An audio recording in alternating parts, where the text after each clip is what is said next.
are there are there female rabbi? What would you say your biggest accomplishment is? What field? I'm one of those rare sorts of people that has say multi. I'm a polymath. I'm a polymath. A polymath. A polymath. Kip Davis rules.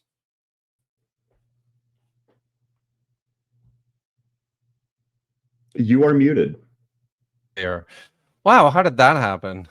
I don't know. Probably there's a button. And you still have our share up. Oh God, shoot. Well, that's look at that. We're so professional here. So professional. But listen, it's been a very busy day. I literally have been on StreamYard since 11 a.m. this morning. So it's hi everyone, and welcome.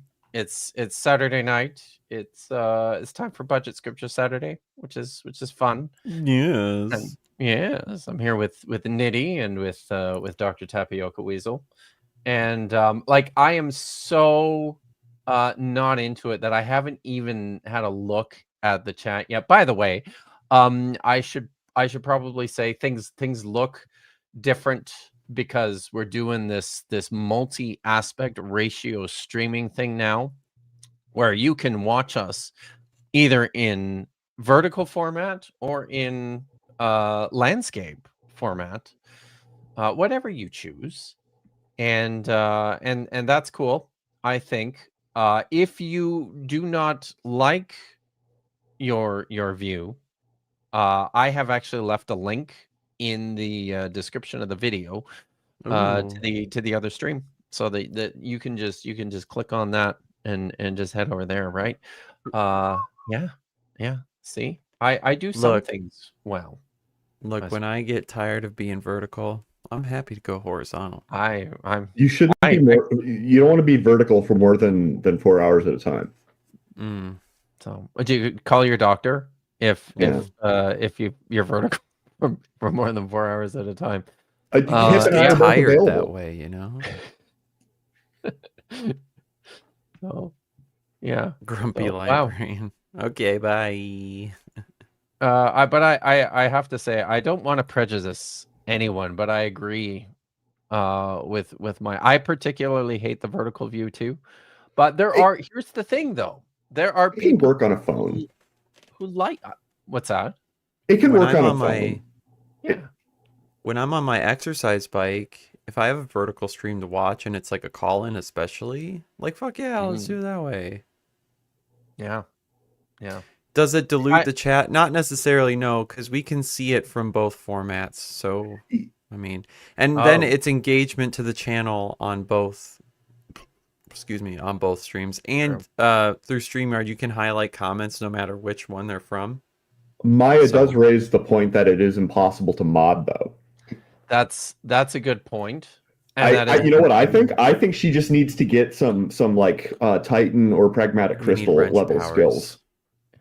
Yeah, I'm sure I have mods who are on it, but maybe that's one of those things. It feels like there's some kinks that do need to be worked out. Like for example, the fact that I have to make 2 of everything. Like for example, for tonight, I had to reproduce the poll on both streams. So we actually have well, that's true. Should teach them everything. So I had to make 2 polls. So there's a poll on each stream, and that also means that we're going to have to do like math in order to calculate the winner of the poll. But that's good. It's good because like Dr. Tapioca Weasel is like an astrophysicist, and I am famously good at math. So fear not, friends. I'm only good at numerology. Nitty is also good at math. So By the way, Dr. Tapioca's Weasel celebrated a birthday last Sunday. I did. I hope you had a good one. It was a great. That was a great show. I had a great time, y'all. I had no idea that there was going to be a whole spinner thing. It was. Wait, hold on. Does that mean that you and I have to plan that for Maya's birthday? Because that's in a few weeks. I know it's in I know, but I mean I've not been told anything about that, but I do believe I did ask once about why there's a birthday stream for you and not. Okay. You know why? It's exactly the reason you think it is. It's because she does all this great work and everything to celebrate my birthday, and I'm a lazy bum. That's it. That's exactly. It's exactly the reason you think. If there's going to be a Maya birthday stream, then I guess I probably. It's kind of my responsibility, but, it really is, isn't it? Like I'm not a very. So we know the answer then, right? We know that if it's your responsibility, then no, there is not going to be one. So I mean, I suppose I could just find a series of like shorts, like just all with the same theme of psychology is not a real science. Oh no, no. Oh, that would hurt her. It would. Yeah, that would just make her angry. So maybe that's a bad idea. Let's not do that. So folks, there is a poll. Make sure that you check out the poll, vote on the poll, because we're selecting a video to watch this evening. Do you want to give us a run through, Tap, of the videos themselves? If people haven't voted already, if you're waiting to all right, here I'll start with this one because this is the first one in the poll, so we'll go in order. And I just went to a random spot that seemed, it's every lesson in Jonah's story explained, and they've got all these like delightful little, do you think they're made by animations AI? And stuff? Like, totally. But it's the channel AI, started it's with their a lot own, of AI. like it's their own, like it's still like a consistent, theme and vibe. Least, yeah. And they're like what they're using AI. I feel like in a good way. They're using it to do a specific style, like enhance and as a productivity tool. Whereas. And their other video, which I think is under the talking animal tag, apparently there are bears. A bear there was. A bear. Any wolves in this one, do you think? I don't know. Bears. Well, hold on. There is. Okay, so there is I don't see any wolves in the river. So probably not. I'm just looking at this guy. Wow. Oh, well, that seems. Oh, boy. This seems like a valid complaint. I don't. Yes. Don't spoil too much. Come on. We're just clipping through. Probably too much. So yeah, and then the last video is the character everyone skips over in the Old Testament. Was he actually Jesus? What? Really? What do they? It's Melchizedek. Is this honestly a character that everyone skips over in the Old Testament? I kind of feel like this is a character for the amount of space given to this character in the entire Bible. Feels like his there's a lot of attention. But you're a Nimrod. Probably, but so if we do, I mean, maybe I have something to say about that, but I can save it if we do it. So misinterpretation suggests maybe you need to start a bear counter if we do do the animals video. But yeah, listen, before we watch one of these at least, or we'll see how things go. We'll give people some more time to get their votes in. While we're doing that, I thought that I did want to just open with something that I encountered last night. Dear. Yeah, so this is fun. This is on. This showed up on. Oh, I'm gonna make the I'll do this first. So this showed up on Inspiring Philosophies channel. It's called A Quick Discussion with Two Mormons, which actually it does actually happen in the video, but it starts with this, and I thought it was probably important to talk about this before getting into the talk about what, the fact that the Muslim guy had his stall robbed. It sure looks that way, doesn't it? I actually think maybe he's just setting it hasn't up. gotten set up yet, or maybe that's it. So by the way, Inspiring Philosophy is at DebateCon 6 with the rest of the Nazis, and is made debating by Jim Bob. Richard Carrier, made by Jim Bob. Okay. Yay. All right. So here, I'm going to press play.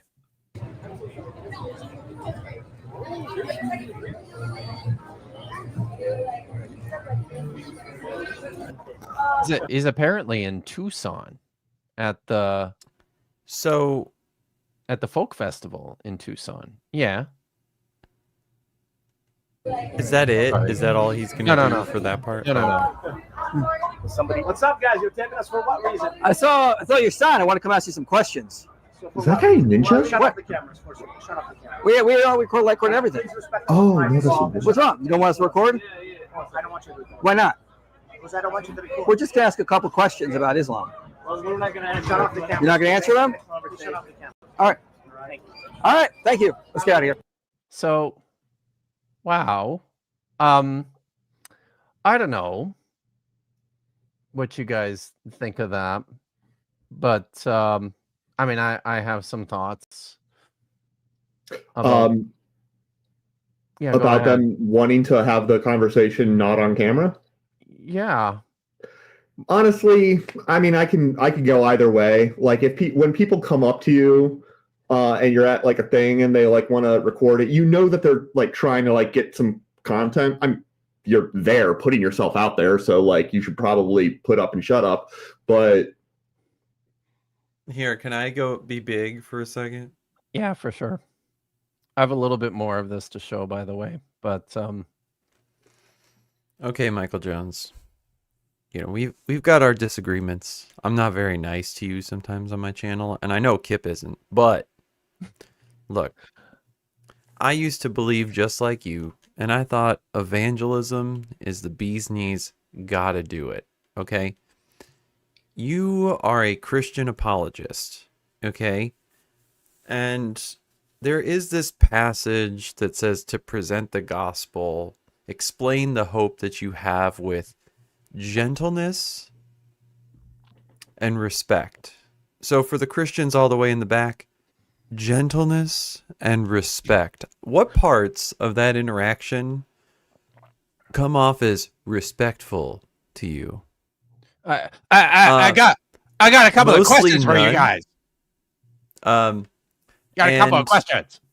You know, if your goal is to evangelize to these people, and ostensibly to any other Muslims watching you, you literally just walked up to them and said, well, I want to be an asshole, and I just want to really record, and I guess you won't answer my questions. Well, if you would have turned off the cameras, maybe you could have asked them questions. Wouldn't that have been something, right? Just because you are a highly subbed Christian content creator and a Christian, it doesn't give you the privilege to blow people over to have your conversation, right? So, you know, you're no better than those annoying street preachers who walk up to groups of women at like a, you know, strip in the city it's the night in the city, it's the metropolitan area, and everyone else clubbing, and then these street preachers just accost people and assume they're pagans or evil people for being out and doing the debaucheries, right? And it's just completely disingenuous and assholey, all right? And I would really bet that you don't like that kind of content, and that is what you just made. And it's sleazy and it's gross. You can do better. Well, there you go. Thank you for letting me preach. That was fun. Mm-hmm. Unpopular opinion, I don't think it was that bad, personally. So it's useful and informative for me to hear your guys' take, because to me it sounded like he went up and I mean, I can quibble with exactly sort of his tone or whatever, but when the guy said no, we're not doing that, like it seems, unless you are going to press play and it's going to get worse, it seems like they leave. Is it going to get worse? They do. Okay, because it seems like it was a little bit awkward, but like they didn't. They weren't that. I didn't think they were that bad, but it came across very differently to others. So this is a learning experience for me. So no, I think why I guess I think my problem and Nitty's point, like if you're a good faith actor, then why even bother including this in a video that you're publishing, right? Which I guess it leads me to I guess it leads me to the other part of this video that we'll watch here. So yeah.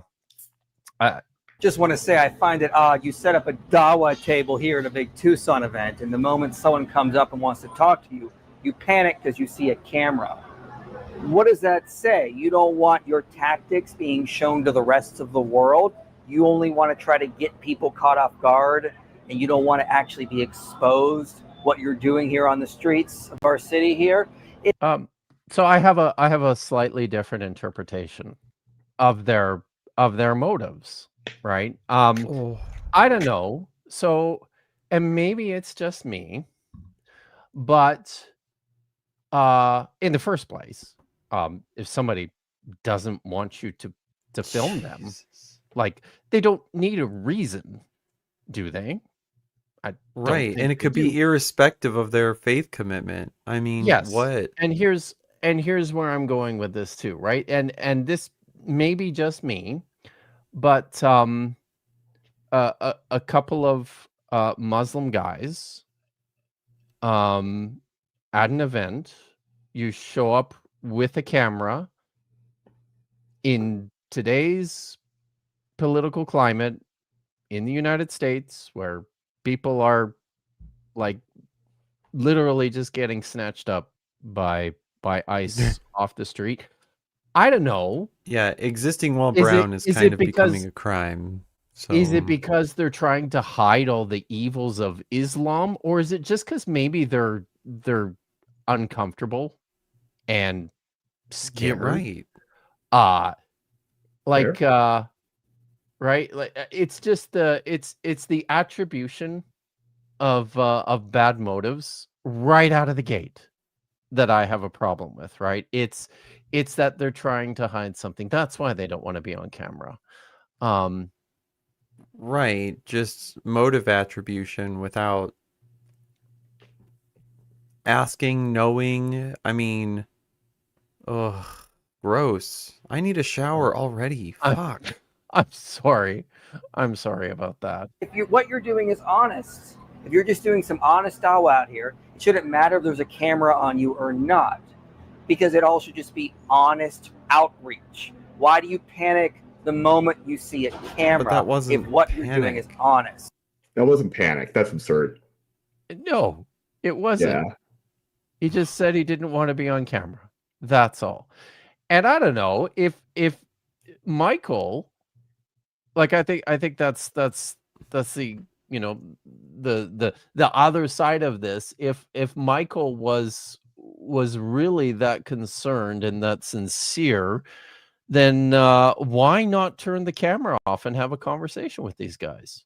Right. If you're the one inducing panic, you would want to be empathetic. And again, that makes my earlier point even more. Yeah. God damn it. Yeah. Is Dawa deception? You tell me. So I think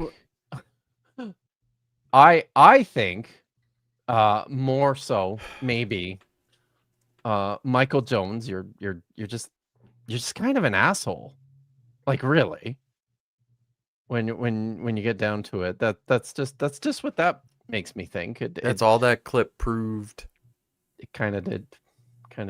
So fruits so of the that was- spirit, gang. This will lead us into the fun part of the program. Yeah. Sorry about that, everyone. Yeah.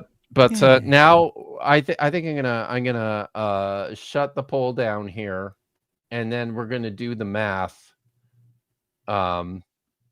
All right. You know what you need? You need to get that that like GIF of the slightly confused woman standing and being like with all the like equations and stuff moving around her. Do you know what I'm talking about? Oh yes. Oh yeah. I need Julia that. Roberts. I love that. Yeah. But where's that Julia from? Roberts, right? okay. So here I'm just gonna I'm gonna do this, and so we've got because this is doing math on the fly, just live math, right? So I'll share this one first, so we can see that, right? Not yet. You can see that now. So we've got 53 votes. Can you see it, Vandy? 57%. Okay. So are they both? I mean, the easy way is if both. Oh, you know what? We don't have to do any math because I think. Why? Like, what is, math is it that you thought we had to do? I was worried that if we had different winners in each poll, then we were gonna have to add things up. Oh well, now I want to Did know. it aggregate it? Now you want to know? Did it aggregate it or not?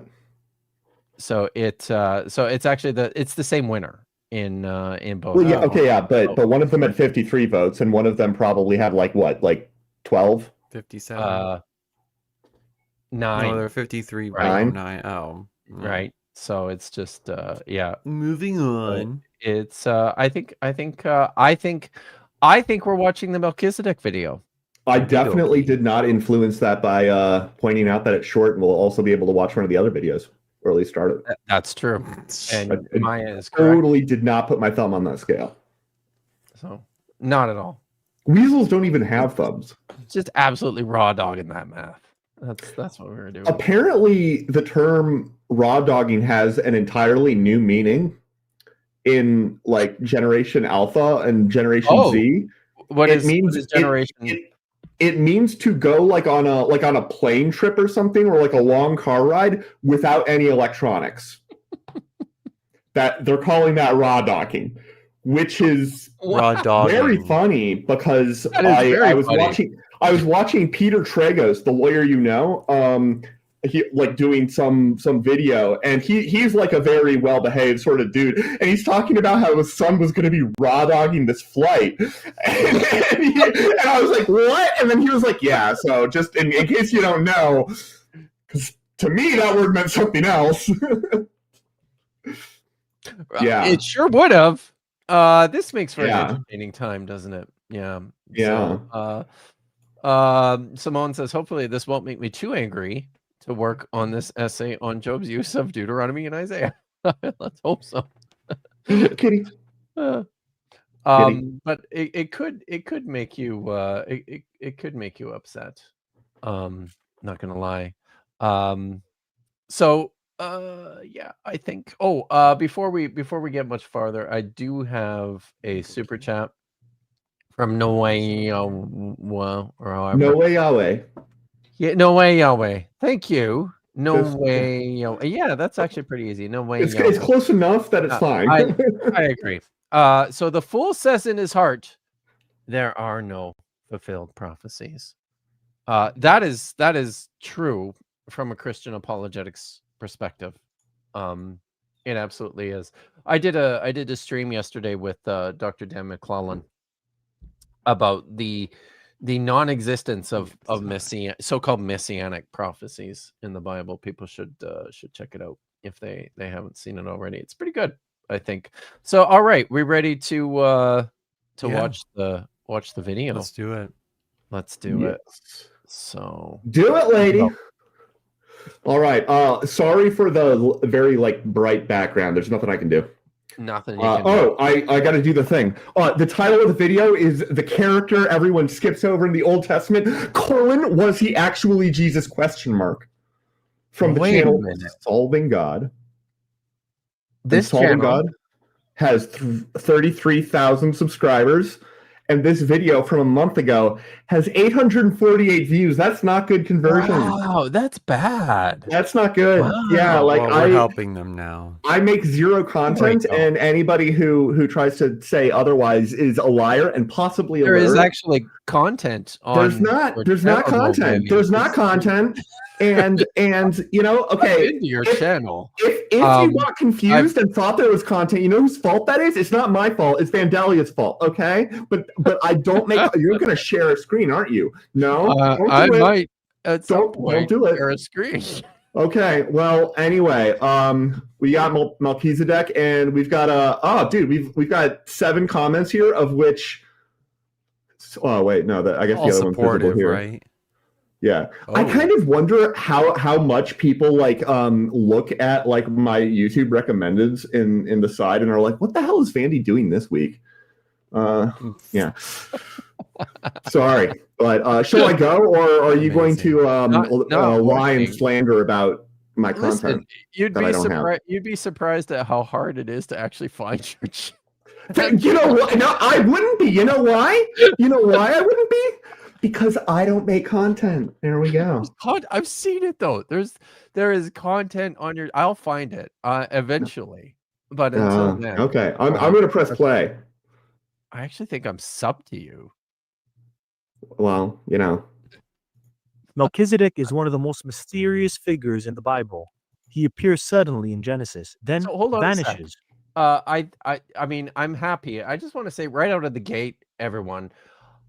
I'm pretty happy that we do a lot of these videos where people are drawing shit and making bad AI, but also drawing shit. So that's cool. I did not expect. I guess I probably should have because the thumbnail was like a cartoony looking Jesus and Melchizedek, but nice.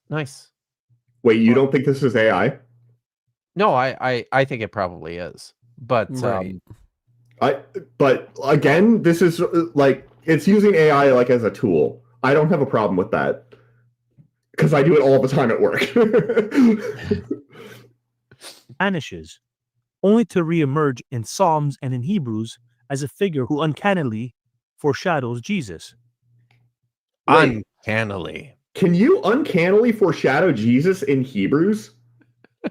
Isn't Hebrews in the New Testament? Yes. Yes. Well, I mean, this is the weird thing, right? It's that Christians make this assumption that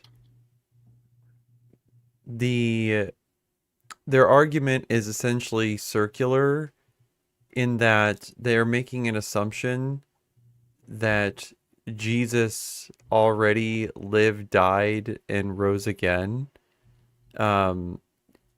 according to these prophecies, right? That he would have had to have done these things in the most literal sense for you to then go and say, this fulfilled the prophecy. So you can't say, this is a prophecy for Jesus, therefore, and that should lend credibility to believing in him, while at the same time, the only way it is prophecy for Jesus is if it already happened, right?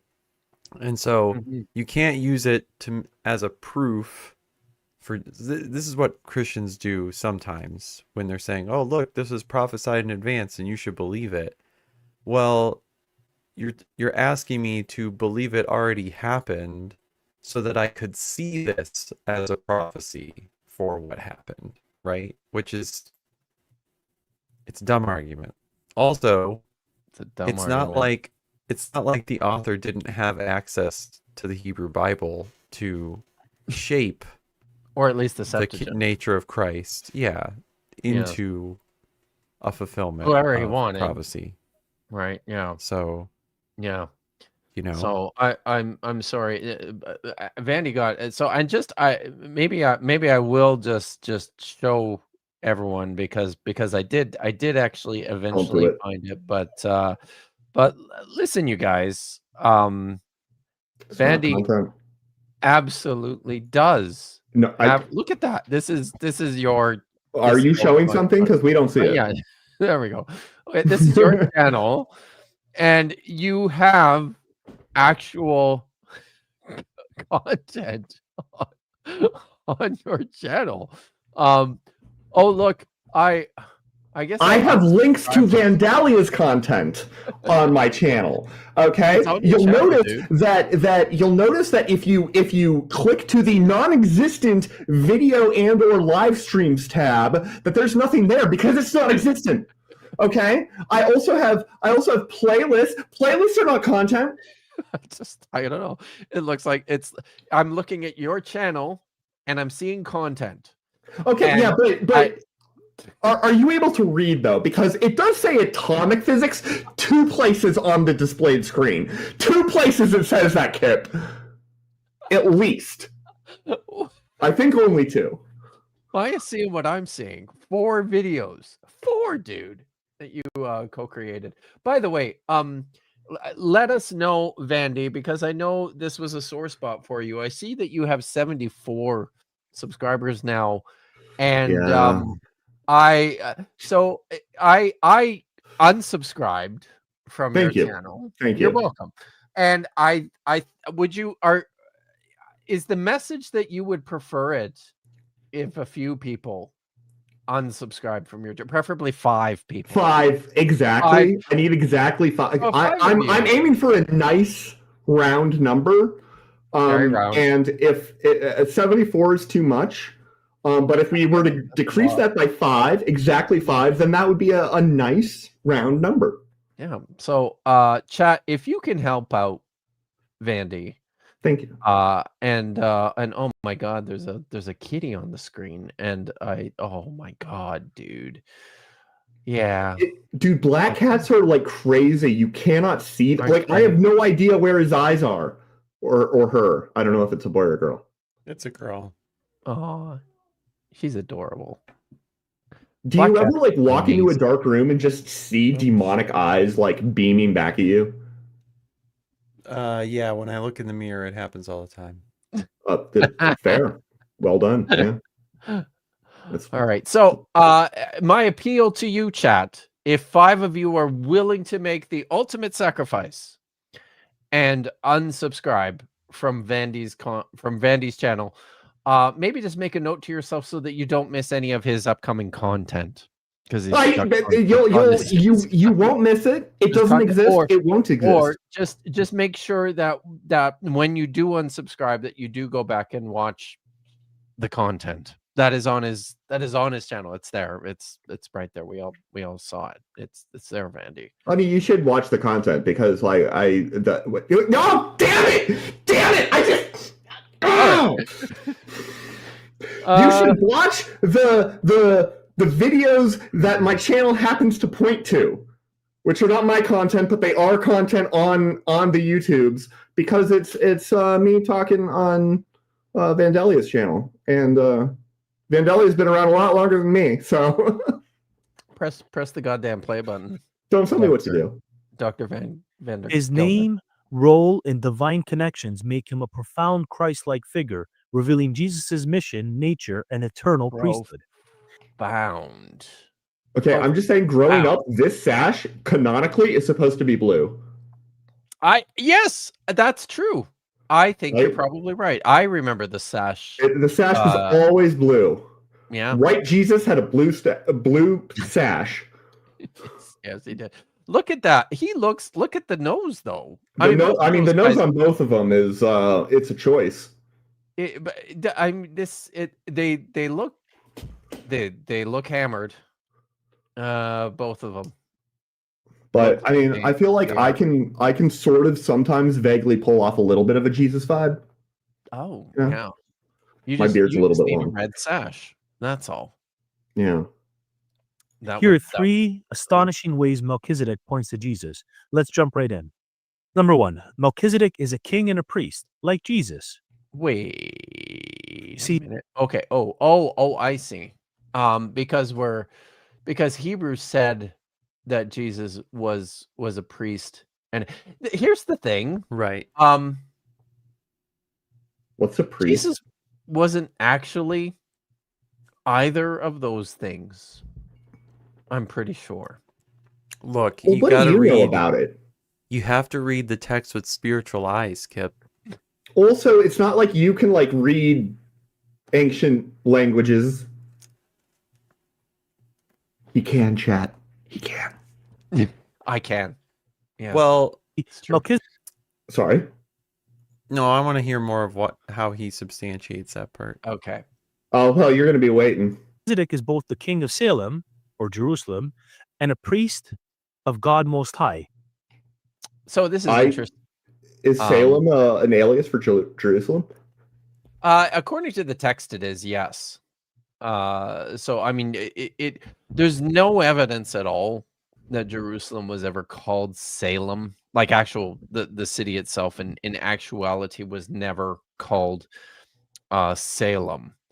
So that's a problem at the outset. But this is interesting because Melchizedek is a priest of this says God Most High, but this is actually El. He is a priest of El Elyon, who is a Canaanite deity, the king of the Canaanite pantheon, named El. So he's a priest of El, but which is cool. I think that's cool. Okay, so I've been reading this book. Sorry, it's not a book.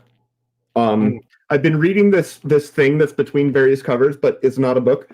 I'm mirrored. I'm mirrored on StreamYard, so it's backwards. But the illiterate author of this not a book, I don't think ever says that Jerusalem is called Salem ever. So I think that's not true. Yeah. Kip Davis has written no. Yeah, Sorry, I'm about 300 pages in. Oh, Great. good. That's good. Yeah. So Nitty Kings. Oh, Nitty! There's a if it opens its eyes and they start glowing like the Eye of Sauron, I'm out. I'm just saying. Uh-oh. I have a problem. Is it frozen? No. No. No, it's okay. Well, now the shadow in the background looks like a demonic entity. Nitty's telling us this problem. What's the problem? It's this. This is the problem. Oh boy. God! Yeah. Oh no! You've got. They're overrun by cats. They're gonna start stepping on important buttons. There's a button right there. I can see it. Wow, this is turning into the Fuzzy Cat show. Are they going to start cuddling? Open your eye. The tongue just emerges from the void. Amazing. Oh, you're so cute, you black void of emptiness. Adorable. So good. And priests were strictly separate roles in Israel. Yet Jesus is also both king Messiah. So here's I was just talking about this today. I feel like I was just talking about this today or yesterday. It might have been yesterday. Honestly, how many hours did you spend talking on the internet today? God and damn. yesterday. Well, between the 2 days, I feel like I'm going on 14. So it's been speaking of my dog is out. So I'll say this and then I'm gonna let my dog in because he's whining at the door. So here's the thing. While in the later biblical literature and the authors and editors who compiled the biblical text certainly wanted to provide this impression to us that the offices of the king and the priest were just separate and never to connect. The historical reality of this is that the king was a functionary of the temple in the Iron Age, in the kingdom of Judah, in the kingdom of Israel. All you have to do, and I think I said this yesterday, all you have to do is go and read the story of Solomon's temple dedication in 1 Kings chapter is it 10? I think it's chapter 9 or chapter 10. It's repeated in the book of First Chronicles. Just go read that, because Solomon prays at the altar. He offers sacrifices. He's the one who gives the blessing for the temple. He is a temple functionary. That is a king enacting the rituals of a priest, behaving like a priest. And this stuff, there's echoes of this throughout the Bible. Like, it's in there. You just you just have to look for it. So there's a section of First Kings in the NIV that I have, First Kings chapter 8, that's called Solomon's Prayer of Dedication, and it's followed by a section called the Dedication of the Temple. And then there's more stuff. So yeah. Yeah, it's worthwhile reading. So I gotta let the abomination in. I didn't know Maya was visiting. That's very interesting. Oh my god. I cannot believe you said that out loud. Holy shit, dude. You are a priest or intercessor. A brave fool. She doesn't know. She exactly knows where I live. So how does this foreshadow Jesus? Well, Jesus is the prophesied King of Kings. Take a look at Revelation 19, ruling from the... Again, I feel like you can't use these things. A prophecy that occurs in Revelation is definitely after Jesus had a run-in with a piece of lumber that didn't go so well for him, let's say. Yeah. Nitty, if you keep on showing adorable animals, we're never going to get anywhere. It's true. I mean, now we're watching. Oh, look at this guy. Oh my god. What are you doing? Evie, what are you doing, girl? She's snuggle bussing. What? Yes, that is a self-portrait that someone drew of me an absurdly long time ago. Did you draw it? Because you drew it. You called it a self-portrait. So it must be. It's not. Right? Sorry. You heard that, right? He called it. Yeah, I heard it. Yeah, it's only a self-portrait. What medium? What medium do you think that is? That looks like chalk. I was gonna say pencil crayon. It is pencil. It's all colored pencil. Nice. That's amazing, dude. Yeah. Hey, do you still DJ? I do. Really? Cool. Oh, look at that. Yeah, that was thoroughly and convincingly answered. Yes. Well, you know what's even crazier? I ride on this exercise bike. Yeah, I know, my serial killer basement. With my laptop on the handlebars, and then I turn sideways and play music. Wait, hold on. Have you and like Oz ever done like a DJ battle? A battle? No, I've met Oz, but no, she's dead asleep. So, all right, I don't want to give people sicknesses. So thanks. I do. To Jerusalem. Thanks for the Jesus is also our eternal high priest, mediating for us before God. Why is this the graphic chosen for eternal high priest? Unclear. God. And Melchizedek's title, King of Righteousness and King of Peace, mirrors Jesus, who is called the Lord our righteousness. Wait a minute. Oh, okay. I mean, I guess. Wait, Right. is that correct? Is the Lord our righteousness, or because normally I would assume that was a typo of Lord of righteousness. There's the concept of imputed righteousness in Christian theology, where because of Christ's atoning sacrifice on the cross, his righteousness is imputed to believers. That's the right word. Imputed to believers on their behalf so that they can appear before God. Because people are broken and lack the righteousness required to be in the presence of God. Yeah, the nose is bright pink thing, I literally think is an attempt to give them a cartoony, quote unquote, Jew nose.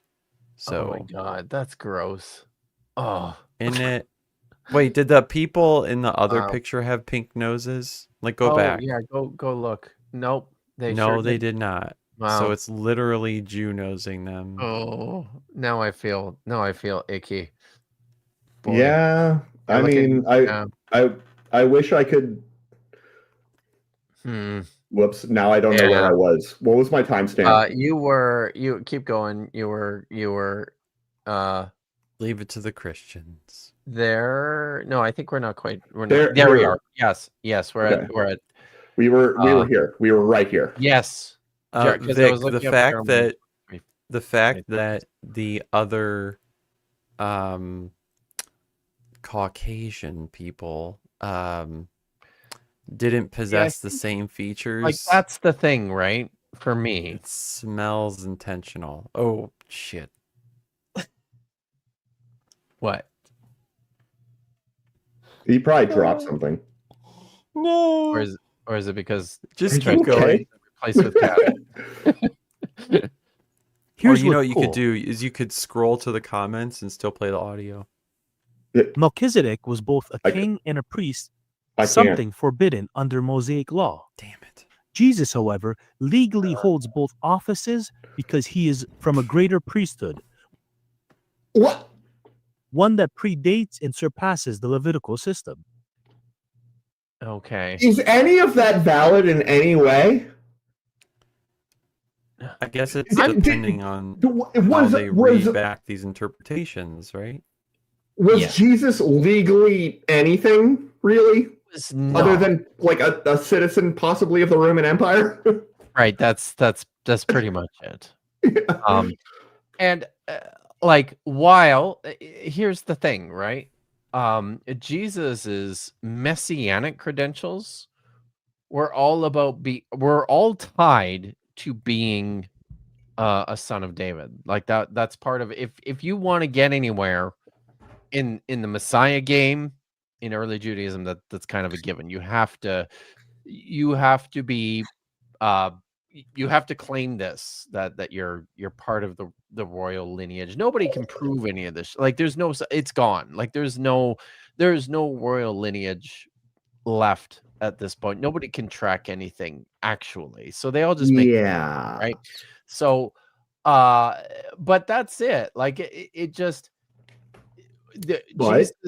Jesus was according to the Gospels was and that's interesting. I think that the Gospels certainly present Jesus as the King of the Jews, as part of the house of David.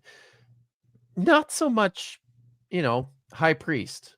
Does even Mark present him that way? No. Okay, so not all the Gospels are even as strong on this, because like I know there are two genealogies. Are they both in the same Gospel, or are they in different Gospels? Different. They're both in Luke. Matthew and Luke. Matthew and Luke. Yep. And one of them says that there's a certain number of generations and there's one fewer, right? Or am I getting that detail wrong? So Matthew's Gospel is carefully structured into it's 14 generations from Where does it? 14. Where does that one start? Does that one start with David? I think they both start with Joseph, right, and then go backwards. Go backwards. Yes, correct. But Luke's genealogy goes all the way back to Adam. Matthew's genealogy goes back, I think, just back to Abraham. Matthew's genealogy, but Matthew's genealogy has 14 generations from Abraham to David, and then 14 generations from David to Jesus, I think. So it's carefully structured in that way, and that's different, right, from Luke's genealogy. Now, Luke, and I believe this is a Luke story. In Luke, Jesus's mother Mary is a cousin of Anna, Elizabeth. who is Elizabeth. Thank you. Who's married to, what's the guy's name? Zechariah. Zechariah. Zechariah is a name in that story. I don't know if it's the husband, but so he is a priest. But that doesn't mean that Jesus is a priest. And it sort of feels like at that point in the story, it kind of feels like the author has sort of lost the plot and not done a good job of connecting these dots. But for the record, this is Luke. Luke starts up there, and the bit about Elizabeth and Zechariah is right there. So it's a page and a half in. It's a pretty early point to lose the plot, is my point. Well, isn't there some thought that that's a fucking prefix? That it's actually the Gospel of Luke actually starts in chapter 3, I think, or 2. See, I don't know. Beginning of 2. Vandy, here, actually, let me. Helpful if you had a New Testament scholar around for some of these questions. Okay, just for the record, if I'm an astrophysicist, right, you're absolutely a New Testament scholar. So wait, let's do this. Vandy, Okay. read Luke chapter 3, verse 1. Okay. Chapter 3, verse 1. In the 15th year of the reign of Tiberius Caesar, when Pontius Pilate was governor of Judea, Herod, tetrarch of Galilee, his brother Philip, tetrarch of Iturea, and Trachonitis, that sounds like you should talk to a dermatologist. Actually, and there's a bunch of names that I don't know how to pronounce. Why are you doing this to me? All right, and then read through verse 3. Okay, so tetrarch of place and other place, and Lysanias, tetrarch of Abilene, during the high priesthood of Annas and Caiaphas. Caiaphas, I do know how to say that. The word of God came to John, son of Zechariah, in the desert. Verse 3, he went into all the country around the Jordan, preaching a baptism of repentance for the forgiveness of sins. So Luke's gospel is kicking off with John the Baptist, like Mark. So that's where it could actually start is naturally start. Interesting. Right? Yeah. You don't need That's chapters cool. 1 and 2, right? Yeah, you it just don't, right? poof. And that makes sense of why Luke 1 through I think 4. Yeah, it's like got over the top. Yeah, it's just over the top. Now look, guys, I went and talked to people, and it's been taught forever. All right. You know what I'm saying? Like the whole framing of that dude was paying him. Theophilus. Yeah. Yes. That's it. Lover of God, making me write this thing. Yeah. There's other issues with Luke 1 and 2 that also, if I'm not mistaken, lend credibility to that idea that the contents of those chapters are in part to deal with problems in Matthew's genealogy, and the origin of John the Baptist and things like that, giving additional, etiology, context, and legitimacy for who Christ is and what he was here to do. Also, the whole, like, I feel like one of the big points of at least like the nativity story in Luke is to explain how this guy who everybody knew was definitely from Nazareth was actually from Bethlehem. See, if Lawrence was here, he'd help us sort through It's a bunch. true. By the way, Vandy, I wonder what Lawrence thinks of the prefix. When you were not here last time, I did. We brought Lawrence on, and he was very helpful. How am I supposed to live up to that? It's hard. I know.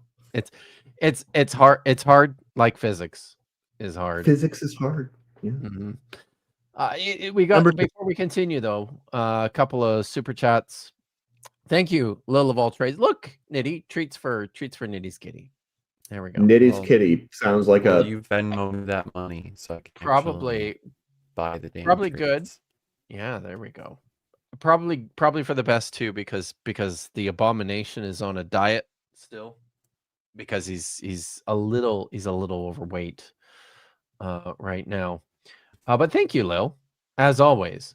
Tad is mad for $5. Who is your least favorite community member, and why is it me? You misspelled Tapioca Weasel.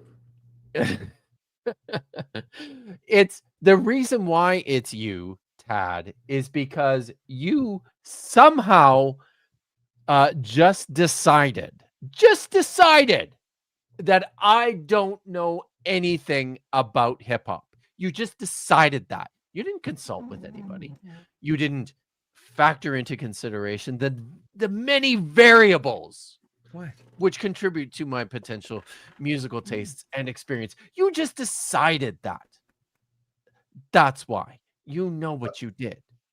Okay, listen, I don't know anything about hip hop, but I'm pretty sure Drake is Canadian, and I'm pretty sure he lost that beef.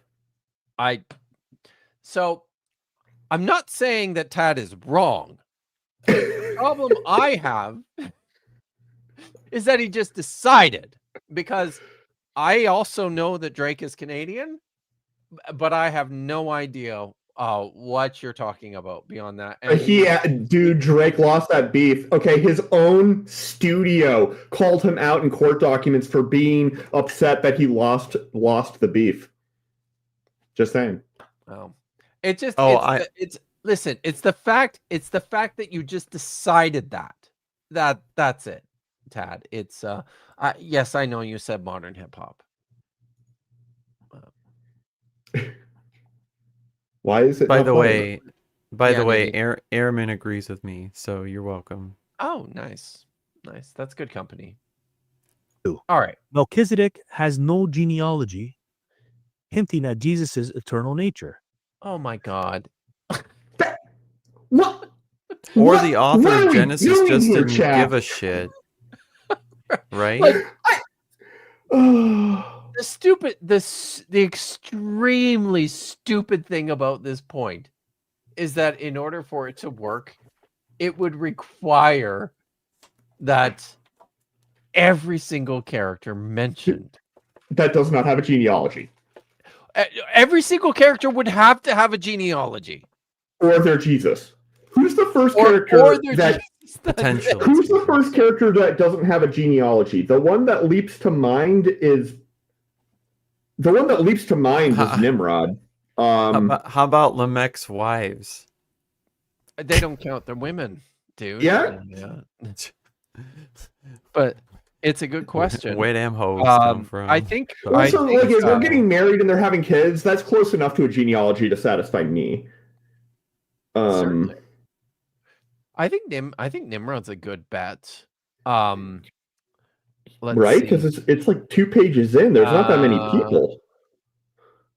Because you get to so there's a genealogy in Genesis 4 and then Genesis 5. Yeah, Genesis 5 is entirely genealogy. All genealogy. Genesis 6 is Noah, who's part of the genealogy, and then that whole story all the way up through to chapter 10 So here we've got should I just read this? It's your show. Well, bro. here's the thing though. Doesn't let's this hear it, kind of Nitty. just bank on the idea that, I mean, this might be like an argument from silence or something, but it is possible that there is more content to Melchizedek that is no longer a part of the Hebrew Bible by this point. Sure, but they don't believe that. Well, you get what I'm saying though, like Yeah.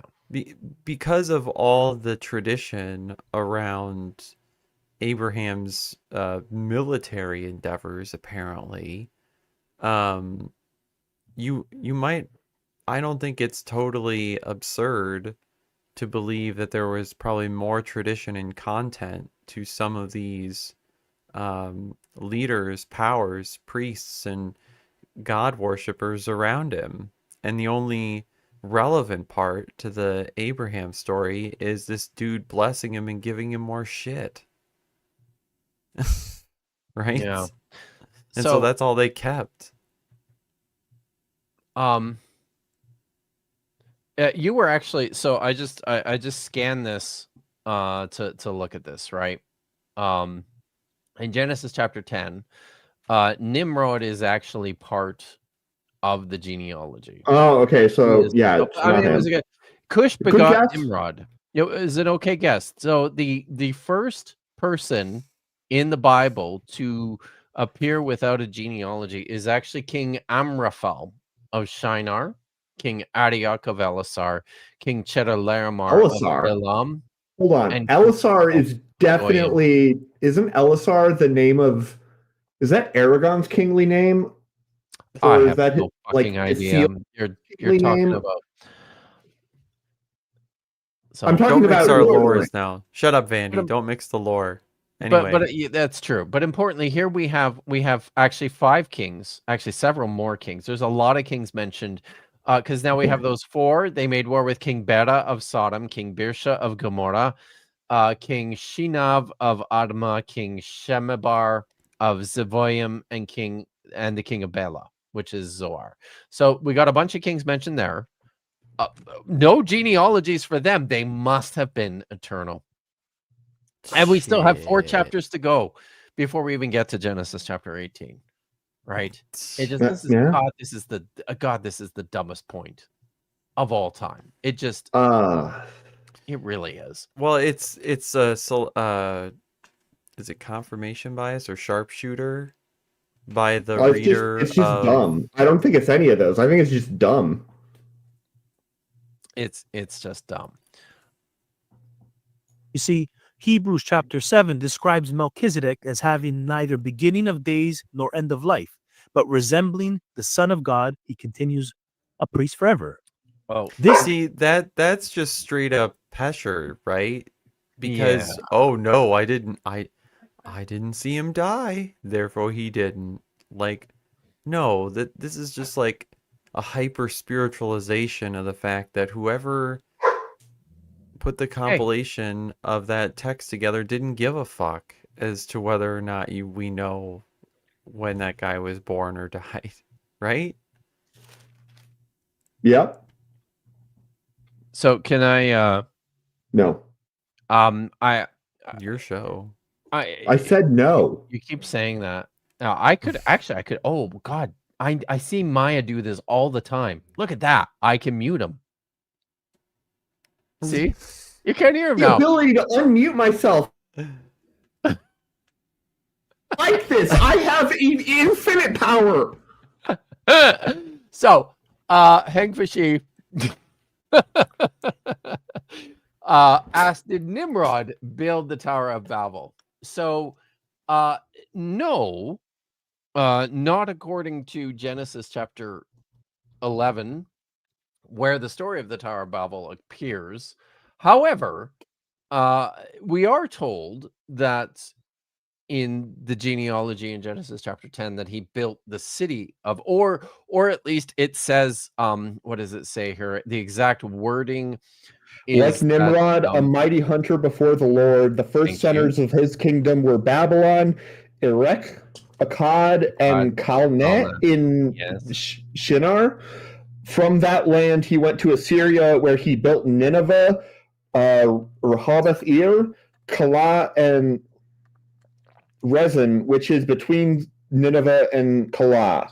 So this guy single-handedly built like multiple cities. That's pretty hardcore. It really is. I have built as many cities as Kip has written books. No. Yeah. It's zero. Both of those numbers are zero. Listen, I know it's. I know. I keep dwelling on the point. Kip Davis has written nope. It's there. So, also, by the way, the thing that Maya does to me is not mute me. She just kicks me off. Okay. Yeah. So I could just do that. No, that works. That is effective. Statement is mind-blowing because every major biblical figure's genealogy is meticulously recorded except Melchizedek. So what is a major biblical figure? Oh, right. Oh, whoops. It's one that what about like doesn't satisfy their requirements. And that is real.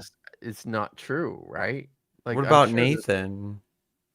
Yeah, we know nothing about this guy. Nothing. The prophet Nathan is pretty fucking important in David's life, but he just kind of pops in and out. I mean, we know his name. That's something. Oh, that's true. But no genealogy. Elijah and Elisha form basically the structure of the entire narrative from like the middle of First Kings to the middle of Second Kings. Like, it's a huge chunk of text. We know their fathers' names. That's it. Those are genealogies. And that's not meticulous. No. Holy cow. Virtually all of the prophets, we know their fathers' names, right? Well, let's see what how this gets substantiated, right? Yeah. Is meticulously recorded except Melchizedek. So how does this foreshadow Jesus? Well, Jesus as the Son of God We're just going to say it. We're just saying it and moving on.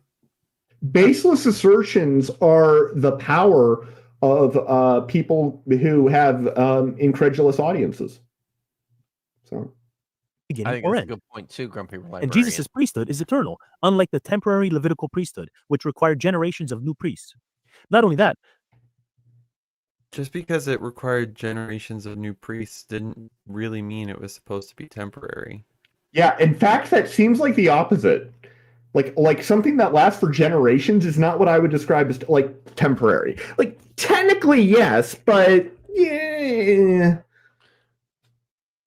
Yeah. By the way, before you continue, Tad sent another super chat to say, "You hate me for being right." Got it. No, that is not what I said. I don't hate you for being right. I hate you for the implication that it's because you of the implication. Yes, you were because of the implication. All right. Whatever. You might be in danger, Tad. Believe Melchizedek might have been a theophany. Wait, what is the AI? Go back it up. Somebody, what is this guy doing here? No, he's just got his little cap and shit. This is a scholar. This is the scholar. Yeah. He looks just like me, right? Yeah. You're not that old. You haven't gone gray yet. Also, wrong type of hat. You can see. You've got a beanie. It's a tooth. It's a beanie. I say that because I know it bothers him. Yeah. I know you do. By the way, you're going to call me an astrophysicist, aren't you? At some point, I'm sure I will. I hate you. I know. I did not attend my. Did you attend yours, Vandy? I did not attend my my PhD graduation ceremony. No, I was out of state by then. Yeah, it was in the. It was on It was on the 18th of August, according to my diploma. I was not there. I had been gone for at least 3 weeks at that point. Yeah, mine just has a year on it. I don't even think I have a right. Like it's kind of weird that they put like a specific date because like that's weird. Why did they do that? There were 3 dates that you can really 2 dates that you can imagine being valid. One, the defense. That's the best date. Like if your committee says you're good, then that's a good date. The other one is when your thesis is accepted by the school. Yep. But the thing is, if you've defended and your committee thinks that you're good enough, then the school is going to accept it, except for formatting. Like I had to fix the page numbers on my table of contents. But yeah. So does that mean you also like me? I've never worn the regalia. Yeah, no. I don't have it. I'm kind of jealous. Because I like the hats. Not right. This one is lame. Yeah, but I've never worn the hat. I've worn that hat. I've worn that hat twice when I graduated from high school and then when I graduated from undergrad. Yeah, so but not the fancy hat though, not the doctor hat. Do you guys know what I'll let me find because for me like it's the same. It's just got a like the color of the tassel might be different, but yeah. Let me. So this is see if I can find it here. So this is let me get a good. There's a bunch here. So this is what I'm talking about. Let's just open the image in a new tab. There we go. Open that image and zoom in. Oh, it's pretty pixelated, but you'll get the idea. So I'll just eventually I'm sure I will. Eventually I have to remove something. Is it me? Are you gonna remove me? There. Okay. This is what I'm talking about, right? Do you see the hat? The hat is different. Oh, I do know what you're talking. Yeah. Right? See, this is I don't remember. And by the way, these are Manchester colors. These are the ones that I would have worn, which are pretty cool. But they're kind of like Harvard colors. Yeah, they are. But better because Manchester. So, sorry about that, everyone. Kip and I just had to stroke each other for a bit there. A little bit. It wouldn't be a show if there wasn't some stroking. Everybody loves nitties. Melchizedek might have been a theophany, a pre-incarnate appearance of Christ himself. You see, Melchizedek. Oh, really? I wonder where they get that. Like that. I know where they get it. Okay, where do they get it? What they do is they stand. Okay. They put their legs like a little more than shoulder width apart. Okay. Then they rotate, and then they limber up, and then they reach back. Pour right out of their ass. That's what they do. Just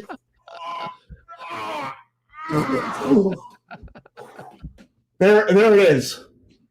They just yank it right out. This is the content you're here for, chat. That was a very that was a visceral visual. Thank you for that, Vandy. I don't know, Nitty. Do you because you did this apologetics thing. Did you ever do this? That Melchizedek might have been Jesus. Was that a thing that you? Yes, but I think we leaned that this wasn't one of them. Oh, okay. Why? Yeah, because it's not. There's no reason to read the text as if this person was any different than the other kings that Abraham interacts with. It's as simple as that, right? And yeah, sure, the titles of the person can be correlated to Christ if you frame it that way, but that's all that was necessary to make it a relevant prophecy of any kind. The dual nature of it just confuses your soteriology and your perceptions of the nature of the Trinity as well. So there's the more you try to introduce earlier appearances of Christ into the Hebrew Bible, the more you're creating confusion for a doctrine of the Trinity, let alone like other orthodox concepts like divine simplicity and shit. But nonsensical views. But yeah, I wouldn't say that I try to defend it as a theophany like ever. It's just enough that it was a prophetic type. That should be enough, right? Like just you know, I mean I can't say take the win because it's not, but just at least don't be so cataclysmically wrong. Because I mean that there is just nothing. There's nothing to suggest this. It's just you literally are just pulling shit out of your ass. Hank Fishy reminds us that the wolf count remains at 0, and I feel like right-handed Sith says, I take that back and apologize for every magnet reference I ever aimed at you for that performance, Mandy. It really... And I feel that in my soul, and in response, I had to pay it forward. Holy cow, did you ever? Yeah. Dr. Tapioca Weasel gifted 5 Kip Davis memberships. Oh, look, guys, Chrissy's here. You should come hang out with us sometime, Chrissy. On stage, it's fun. But let me know if you want to do that sometime. So, good to see you. But wow, thank you, Dr. Tapioca Weasel, for the gifts of memberships. Very nice. Do you know how many people let me come on their channels and stand up and do a whole bit where I'm talking about reaching way up my ass to pull something out? It's like 3, okay? Oh my God, I thought it was 1. So and no, wow. it's Al would let me do it too. You let me do it. Maya pretends she doesn't let me. She totally does. I'm able to get away with murder there. Man, you know, I am brave today. Holy shit! You are very brave today because I feel like she literally could just lock the door tomorrow before the show starts. She totally could. But here's the fun fact about Maya. She doesn't know what play buttons look like, so God, she can't click them. Oh my God! This is yeah. Wow. They look like this at the corner here. Shows Jesus, who is the Alpha and Omega of Revelation chapter 22, and whose existence transcends the limitations of human history. Number 3, Melchizedek brings bread and wine like Jesus at the Last Supper. After Abraham's victory over enemy kings, Melchizedek... Jesus didn't bring the bread and wine, though. It just says they were there. Also, wasn't he the bread and the wine? Mean, fair enough. Like, no, he... Well, did he not bring himself? Them as symbols, right? You know what would be funny? If Maya bans me? It would be funny if she banned you. It'd be pretty funny. I would, for the record, as somebody who has banned Titan on at least 2 occasions without good reason, I probably deserve it. Oh, and I mean, I've told Maya before she can do whatever she wants. So, you know, just do whatever the fuck you want, Maya. Yeah. So yes. Jesus, yeah, bread and wine. Oh, wow. Whoopee fucking dude. That's those swords are weird. They're not symmetric. It doesn't matter. Bread and wine, the very element Jesus used to establish the new covenant at the Last Supper. How does this foreshadow Jesus? Well, Melchizedek, as a priest, offers... Listen, go back, because I'm now fixated on the noses. Yeah. I just realized what this is. Did you guys ever play the game Guess Who, where you flip up all the things? Yeah. That's what this is. That's what this. These are all characters from Guess Who. True. Are either of you viewers of Zodanza? I know you're not, Vandy, because I haven't been. I know what Zodanza is, though. It's. I think you watched, right, Nitty? Mm-hmm. Poor Nitty's getting tired. I'm sorry. You know what? I don't know what's wrong with me today. Usually I have. It's because you have children. But I'm more vim and vigor. So. It really is the kids, though. The kids wore me out today. Wow. I'll stay to finish this video, though, and you guys can keep going. Okay. All right. So, did you see, Nitty, these it was recent where they went through Christian toys. And they did one recently where they had a Guess Who game, a Christian Guess Who game. Oh gosh. Like Bible characters. But honestly, I think like the thing is, this is always the running joke, right? It's like Bible character themed Halloween parties, right? Like there's only so many shepherd costumes, king costumes, and ancient woman costumes that you can do. I mean, honestly, after a while they all just kind of look the same. But yeah, so yeah, I was on the noses there a little bit. But yeah, those are all pink noses. Yeah. But the people, yep. If you go back to where we were, the modern people, red noses. Ancient. I don't know what you're back to where we were. Which direction am I going? Just press play. Oh, forward. How does this foreshadow Jesus? Well, there we go. Oh, these people. Yeah. Okay. Yeah. So yeah, I don't know. Melchizedek, as a priest, offers bread and wine to Abraham, just as Jesus offers bread and wine to his disciples as a symbol of his body and blood. Jesus' sacrifice on the cross is the ultimate fulfillment of this priestly offering. Okay, I'm sorry. Like at a certain point, the proportions in the cartoon body get a little bit absurd, right? Like I understand this is like a baby. God, look at the baby hands. It's little Trumpy hands. It's a little Trumpy hand, Jesus. This is like super disturbing. That is actually really disturbing, especially since he's wearing a diaper. I mean, that doesn't does not help Jesus matters. Was crucified naked, if crucified at all. To quote Tim Barnett, Jesus was a full-grown man. I like the baby version best, okay? When you say grace, you can use your version of Jesus, okay? I like cute little baby Jesus in the manger. Where's all of Jesus's fingers? He's supposed to be all man, and he's only got 4. The other 3 are in here.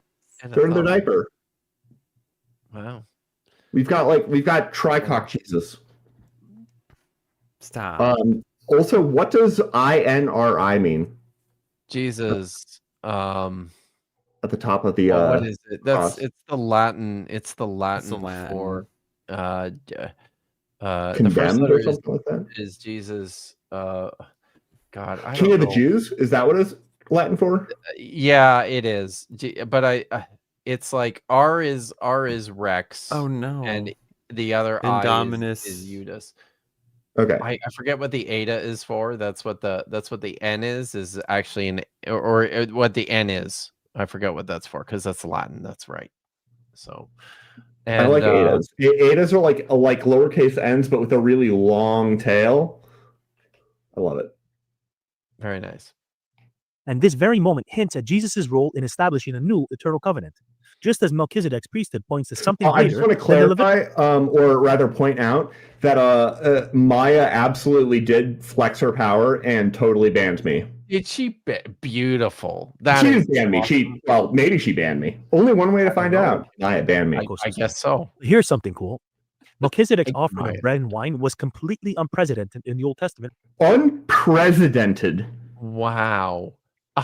Because he brought bread and wine, and like it's not like anybody makes it. Like that's the thing, right? You pick at these tiny little details and make something out of goddamn nothing, for the most part. I don't know. Press the goddamn play button. Rituals. It's as if God embedded a prophetic preview of Jesus' sacrificial meal thousands of years in advance. So you see, Psalm 110 declares, "You are a priest forever after the order of Melchizedek." Okay. All right. So we read this. We actually read this text yesterday. Oh, wait, what? Okay. Yeah. So Tad apparently I have it open. We can read it again if we want. We don't have to throw money if Maya Ben and she does know what a shameless whore I am for $1. So thank you, Maya, for doing the right thing. So Psalm 110, we read this in my Hebrew reading stream last week with Rabbi Chana. And yeah, so like this is a difficult text. In Hebrew, this is a difficult text. And this phrase, "You are a priest forever after the order of Melchizedek," yeah, like I don't even in the Hebrew, I'm not even sure. We're not even all that sure what it says here. This could be, "You are a priest forever," according to according to the order or the custom of my righteous king. So or like it just it's it's just not it's troublesome, right? It's a problematic text. But so yes, thank you very much, Tad. Tad is mad came through with his $5 donation. He says, "I did promise Maya a $5 donation here to ban the weasel." So this is probably my fault. Probably. Anyways, this video sucks. It kind of does, doesn't it? Does that mean we need to move on to another video? We have 45 seconds left. Okay, we can finish 45 seconds. Okay. This prophecy was not about Aaron's priesthood, but about Jesus, meaning his priesthood is eternal, unstoppable, and divine. The fact that Melchizedek appears only briefly in Genesis, then resurfaces in Psalm 110 and in Hebrews, points to a hidden thread in Scripture that ultimately reveals Jesus. The only So no, serious question, Kip. What does that point to? When something is referenced in Genesis and then it's referenced again in Psalms, like what does that actually inform us about the text? So I'm putting my biblical scholar's hat on here. The beanie, yeah. No, it's the one that I left in the University of Manchester, the cool hat, right? That I never got to wear. That's the one. So I'm putting that one on. And I would start by pointing out that the text in Psalms 110 was written first. This was the first text. And we're not sure what Melchizedek means there. Like it could be with reference to an actual person, could be, not necessarily. So I think the Genesis story coming quite a bit after that knew this psalm and then wrote this story in order to provide some sort of explanation for this thing that seems really cryptic in Psalm 110. No, this is who Melchizedek is. He's this guy, this king of let's say Jerusalem, before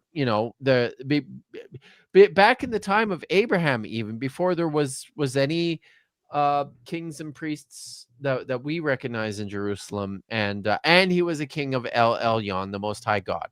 And there we go, and that's it, and that's literally that's it. That's the whole thing. So, well, the other thing is 18 through 20 of Genesis 14 almost don't belong there. Like here. Oh, yeah. I got banned If you again. read it, like, look, after Abram returned from defeating Kedorlaomer, and the kings allied with him, the king of Sodom came out to meet him in the valley of Shaveh. Verse 21, the king of Sodom said to Abram, give me the people and keep the goods for yourself. Completely cohesive, sensible narrative. The king of Sodom was coming out to meet him. Then the next thing that happens is the king of Sodom said to Abram. Now let's read it again. The king of Sodom came out to meet him in the valley of Shaveh. Then Melchizedek, king of Salem, brought out bread and wine. Where? How? When? What? He was the priest of God Most High, and he blessed Abram, saying, stuff. Then Abram gave him 1/10 of everything. The king of Sodom said to Abram, like, what is happening? Right? The king of Sodom just sat there and was like, oh, you're having a party. Cool. And he's watching Abraham just give him a bunch of shit. Right? And then after that, the king of Sodom says, give me the people and keep the stuff. So, like, it just is a mess, right? Yeah. Yeah. And also the whole king of Sodom wanting the people, that's ooh. That hits heavy once you get to the Sodom and Gomorrah judgment, right? True. I don't want the stuff. I want the people. Yeah. So, all right. So, I guess maybe we're done with this video. But are you? I mean, are you 25 seconds, man. Yeah, you guys can keep going. Okay, I'm gonna. It's 25 seconds. We'll watch the live. I thought he was Points okay. to a hidden thread in Scripture that ultimately reveals Jesus. The only real question now is, we can God stop because once they put this on screen, you can stop, right? Like wait, it really doesn't matter. He's anyway. Wait, you want to keep going? Is it in history just to prepare us for Jesus? Oh, I'm really glad you asked us to keep going because that is an absurd statement. Right? The only real question is, did God plant Melchizedek in history just to prepare us for Jesus? Right. So the argument is circular, right? Yeah. That prophecy can't be proof of Jesus unless Jesus already accomplished all this stuff. So you have to believe he already did all that stuff in order for this to be a prophecy to prove him. So you can't do both. Like it sure wasn't like here's the it sure wasn't on the face of it goddamn obvious to anyone, right? It took the author of Hebrews to go, hey everyone, look, this Melchizedek character is actually Jesus. Or no, it's this character showed up to hint us at Jesus or something, or Jesus is like this. Like God was always trying to reveal what Christ would be, and stuff.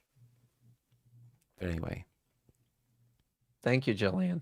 Just got here in time to tell you that as a student of U.S. Civil War, I can prove that kings and victors don't always write history. That's a Lincoln was assassinated joke. Wow, that's guys, dark, you Jillian. keep going. I'll lurk while I take a shower. Thanks for slogging it out with us, Nitty. Oh, you're good. I appreciate being on. It's always great having you as you retreat to your cave filled with lovely, snuggable cats. Woke up. Oh! Cleaning. Did he wake up? And this one's angry that she can't. She feels like she can't be by me right now. Oh no! I need to clean. Okay. All right. Good night, Nitty. Night. Look after All yourself. right. Okay. So yeah, I feel like we're done with this one. Yeah, we are. We're done with this one. What do you guys want to watch next? What's in second? I think it was the animal talking one, right? Good. I have. I still have the polls up. It was talking animals. I'm pretty sure. I think you're right. I think it was talking animals. I'm looking like the one says talking animals, but now I can't find the poll on the other one. So I'll just assume that's right. Let's go with talking animals. Assuming that I'm right is exactly what got Maya into this whole mess. So, it may not be a good call.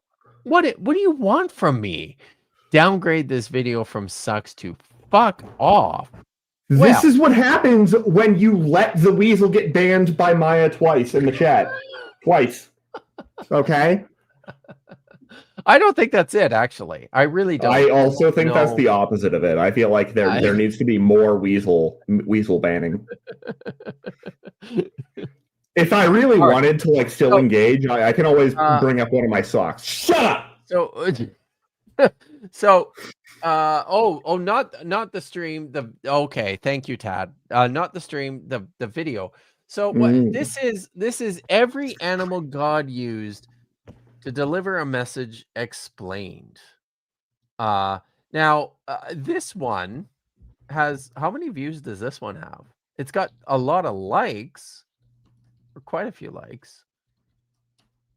Are you sorry, I was responding to so Maya was pointing out that this started because the Weasels were drunk and bothering me, and that I'm pretty sure is true both of Bad Science Sunday and of this show, Budget Scripture Saturday. I'm pretty sure that the Weasel getting drunk and bothering Maya, that's how I make content. But you make content. There is content, everyone, and you can find on it other people's channels. On Dr. Tapioca Weasel's channel. Hopefully, 5 of you have made the ultimate sacrifice.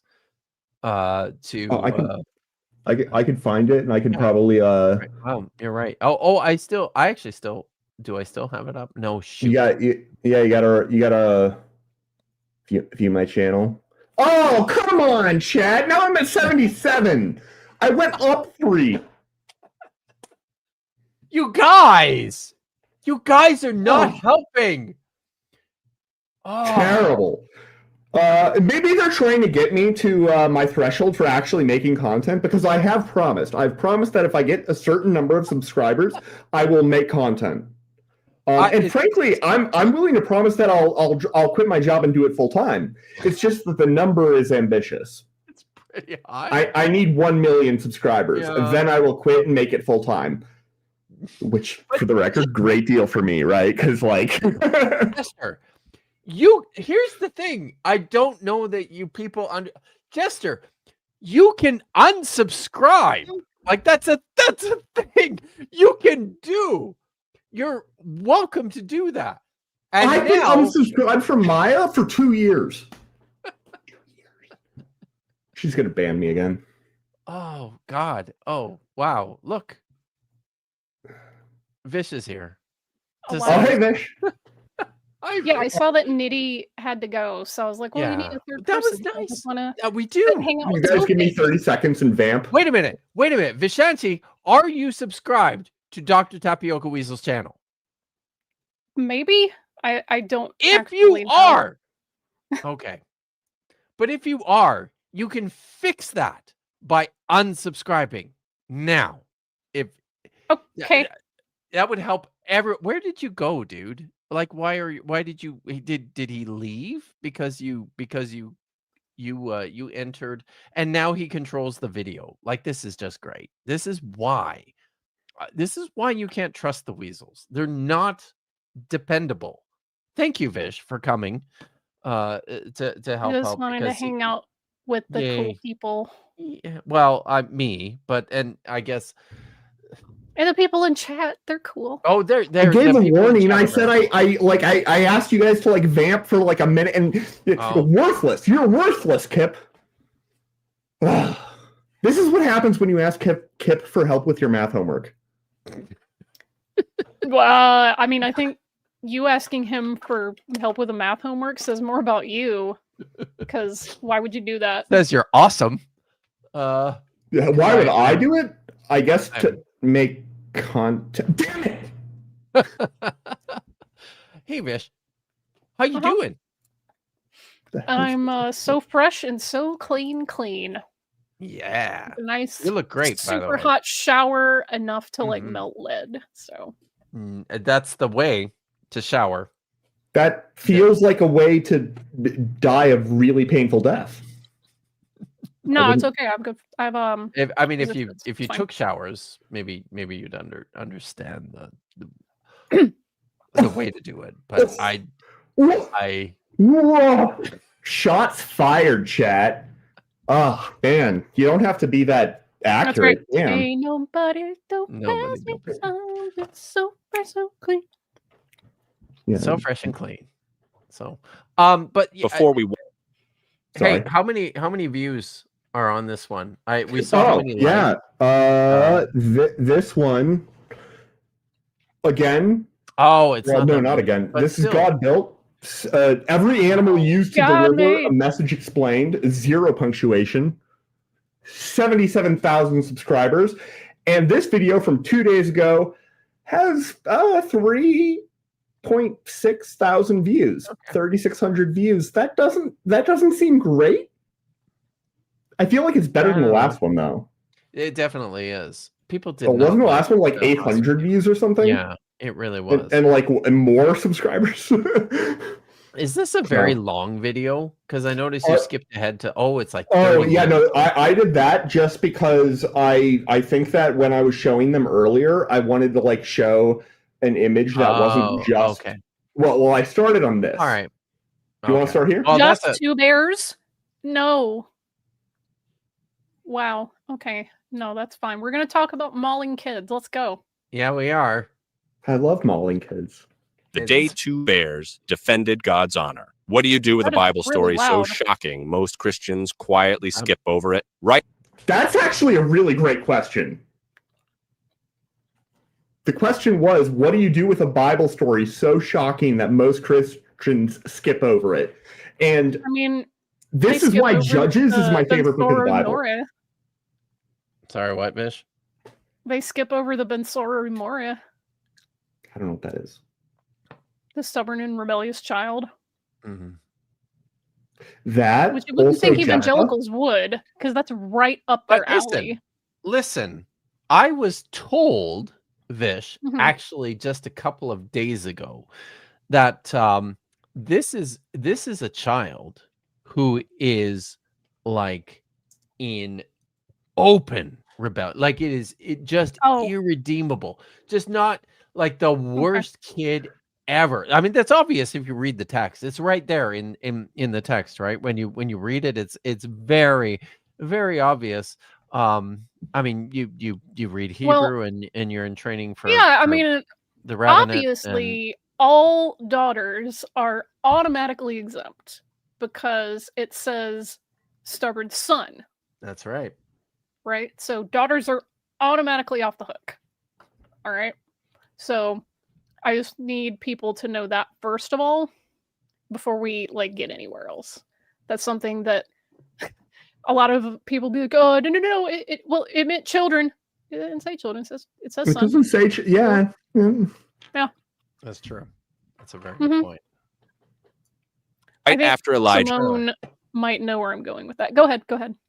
Once I get my is taken up into heaven, Elisha walks the road from Jericho to Bethel, a prophet carrying the mantle of one of Israel's greatest miracle workers. But before he ever reaches the city gates, a crowd of young men comes out to meet him. That's a pretty. I gotta say though, I don't know. Is mockery this not honor? Mockery not honor. Ha ha ha. This is the output of a bad AI prompt. It really is. I had to get my reference sheet to make sure I didn't miss anything. So we already know that daughters are off the hook for being the stubborn and rebellious child. right? Mhm. Well, we also know that it has to be like a minor or like a younger man because it Yeah. says son. It doesn't say man, right? It doesn't use the word for man. Correct. Yes. All right. So we're dealing with minor boys. Yeah. And then it starts saying like they don't obey their father and mother. So what if they only obey one child or the child only obeys one parent? I think that disqualifies them. Because Yeah, I think otherwise you're it would have probably said right. or mother. Yeah. Right. It says that the father and the mother take this son. So what if only one parent's like, no, this is beyond what I can handle? Does that okay. disqualify them if only one parent takes them instead of both? And then they're supposed to tell, the people at the gate of the town. The elders. Yes. Yeah, the elders. The son is wayward and defiant. He won't obey us, meaning again them in the plural, not just one. And a glutton and a drunkard. So, how much food do you have to eat to be considered a drunkard? Well, I mean, I've got this gigantic bottle of How much? Crown Royal. Sorry, food you have to eat to be a glutton, not a drunkard. You know what I meant. Oh, yes, edible I might be know. kicking in. But Yeah. what So would they count? if they just eat normal amounts of food and drink normal amounts of drink, they're disqualified, right? Because they have to meet that quality. They have to make that particular thing because the parents are supposed to go testify for it. Yeah. Yeah. I mean, otherwise it wouldn't count. So, I mean, we've already knocked out a pretty sizable portion of people that could possibly qualify here. It's true. It's true. That's true. And wouldn't you know it, Kip? What I just did is summarize the Mishnah and Gemara's argument for why no very one nice. qualifies. Very good. Literally, they come to the conclusion who's like, yeah, nobody qualifies. Like, so why is it in there? And they ask that directly. Well, if no one qualifies, why would you even like spend time telling? Why bother? Right? Yeah. Yeah. Because that's the obvious question. And they discuss that the point is debating for the sake of heaven. The process of realizing who meets the criteria and who doesn't, going through that process and getting all the little strictures down, that was the point. Like, oh, we don't just take that as a broad. We were like, wait, it said son, not daughter, so clearly we're following the train of thought here, so that's how their thought process goes. And Yonatan's like, wait, someone does qualify. I mean, I saw one time, like I sat on his grave. And it's like, no, you didn't. And even the rabbis are like, that didn't happen. But it's one of those things where it's like, look, you use the text essentially to get around the text, but it's not because it's like, we're so evil. We don't want to do these things. It's like, I don't really like the idea of stoning our kids. People don't like it. They're not fans of doing that. Generally fans. They're not. So they don't like it. My personal take, this is just me as a person individual. When you're looking for the kinds of loopholes to avoid causing harm, that's admirable. If you're like, ooh, maybe we shouldn't. Exactly. That's when I'm like, you know what? Actually, yes, go look for loopholes. That's good. Please. Yes. Find the loopholes, please. Please, yes. So I just wanted to, I did want to draw attention to the fact that you're at 80 and you're never seeing 69 again. Weasels. Sorry about that. I tried. Listen, I'm at 82. Holy shit. Oh no. Wow, you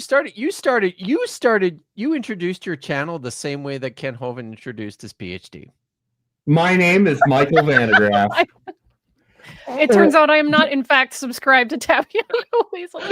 I am. You should do it now. Yeah, absolutely, you should do it. I literally. There, hit refresh. Okay. Let's see if At it me. is it able. Yeah, it does. Oh, I should. Wow. There we go. Well, I mean, at this point, at this point, Kip, like, cat's out of the bag, shit's out of the horse. And this is it. This is what we do. It's not, quote, only a piece of culture. It is our culture. And it is a law book. But as a society, we've agreed collectively, don't stone your kids. So let's use the text to not do that. Right on. Indeed. As it should be done. So I am now, I also have to subscribe because I unsubscribed. Which I appreciate. I thank you. So I just resubscribed. Wait, who drew this artwork? But AI, I'm fairly sure. This is AI, but it's AI with a specific prompt that's consistent throughout the episode. So it's an example, I think, of AI's not like, consistent though. It is if you prompt repeatedly and give them the same thing, and then you only put in your video the things that are good enough, then it is consistent. Do they use AI in other videos, or is it just? I don't know. If you think that I spend a lot of time looking at these like channels, I'm fine saying that this is just regular animation and not like AI. It could be. It could be. It could be. Because if you look at it, but the thing is, if you pay for a decent AI like subscription, you're going to be able to get, if you do it long enough. Yeah, something this that is is basically consistent. just stick figures. This isn't something. I I'm not agree. saying that people who use AI are like, oh, it's stick figures. I don't need to use AI. The reason they use AI is because they're lazy. Okay, but yes, Prixie's I ever use the AI optimist. a lot at work, and it's because I'm the reason I lazy. was bringing up the Mandy. artwork there is because Elijah famously was being made fun of for not having hair. So this is the thing, right? Like, look at all the people in this picture. And the crazy thing about this is that Elijah is bald in the text. Elijah. He's the one with the most hair in this picture. Like, what the fuck, guys?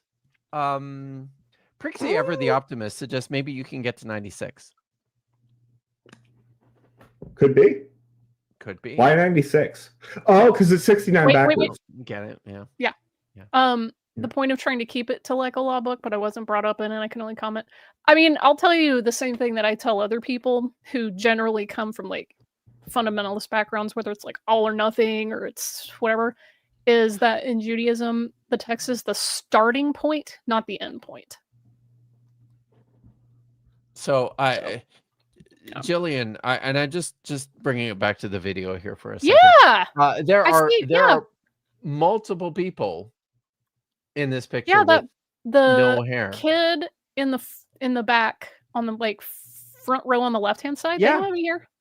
No. And then in the foreground That guy? also. What the heck? Yeah. This person has at least one hair. No, left. This person has no side. hair. Yeah, no hair. There you go. No hair.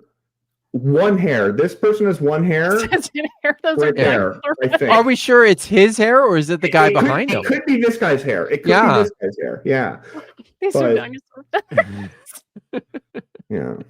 But here's the thing, and Vic, the reason why we thought maybe this was AI too was that, but also like the text here just reeks of AI prompt. AI. Okay, we'll keep going, and I'll look for the common tells. Right.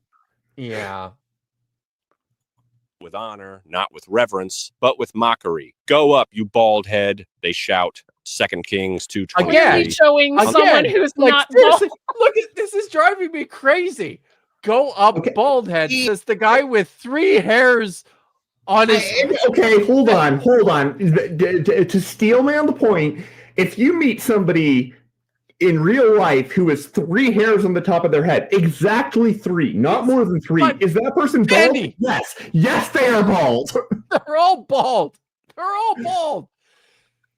Well, okay, yes, but they're just being inconsistent then. They're not being wrong. The fact that this staff changed and his outfit changed frame to frame, I'm like, okay, there's a point in that corner. Did it actually one though? point. The staff isn't that It's different. completely different staff. No, I agree. But the outfit, you're right. You're 100% right on the outfit. But yeah, keep playing. I'm sure there's going to be more tells. And he also doesn't have a nose. On the either. surface, Like this is the also look at this. Like this is a thing too. Look at the inconsistency in the eye style with these guys, right? Like some have pupils, some are just black dot eyes. What the fuck is with that? What is with the ghoul? This guy versus this guy? Versus this guy, no pupils, all sclera. Yeah, no, exactly. He's like Bran from Game of Thrones, just like, oh, I am working into a crow right now. Literally, He's the one just talking sclera. too. Totally blind, can't perceive light, just nothing. Shit. it sounds childish, like a pack of teenagers cracking jokes. But this isn't lighthearted teasing. Bethel was a center of idolatry. Completely different outfit. This is a totally different staff. Like I feel like Kip and I could both justify these two being the same from different angles. Yes. Completely different, yeah. But this one, no. Oh dear. Yeah, there's no AI. excuse. So when I said that AI cannot maintain consistency, that's why. It doesn't matter how good you prompt it. It can't do that. It really can't. Wow. It doesn't understand the third dimension because it's not thinking. It's just doing math. That is an apt question. Misinterpretations. Because probably they typed in God's prophet and it scraped so much Christian material, it just assumed. Oh boy. Yeah, Julian's like, no, they all have the same amount of hair. Well, now they do. Oh man. Yeah. These young men weren't laughing at Elisha's hairline. They were mocking God's prophet. By mocking his hairline. Like yeah. I've told Kip this before, but he's not very smart. He doesn't remember. Rest of chat. I want to share with you my personal headcanon for this story. Good. I like this one.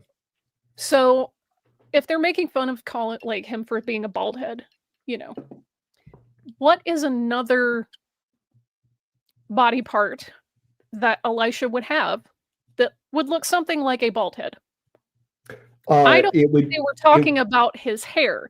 I think they were calling him a dickhead. Oh, I thought you meant the weenus. Did I get the first word wrong? Or the krelbo. Letter. The krelbo. But yeah, they were calling him a bell end or a dickhead. So he didn't like that, and he had them mauled to death. There's and even if you're not, and I love that reading of the text, but even if you decide that's not it, the reason they're drawing attention to his baldness could also be this story. People look at this story in isolation and they fail to see that Elisha's mentor, the prophet Elijah, in the text is literally called the Lord of Hair, is how he's identified. He is. That's crazy. So calling attention to Elisha's baldness is this is an obvious contrast, and I think Francesca Stavrokopoulou is definitely onto something by pointing out that this is a hair in antiquity was a sign of a man's virility and his power and his sexual prowess. I mean, that's why Elon Musk got hair plugs, because he was. I feel like this works out well for me. It certainly. Well, also, yeah. I mean, it did once upon a time. Remind me where the story is specifically, so I can go pull something. There's a. This is 2 Kings chapter 2. Okay, just making sure. I want to check something. Yeah, kind of like that. Current fiery chariot. That's first. Jester says, "As an eternal being, I can confirm that Vish is correct." Also, Are you sure? Elijah. This is I think Baal and Elijah.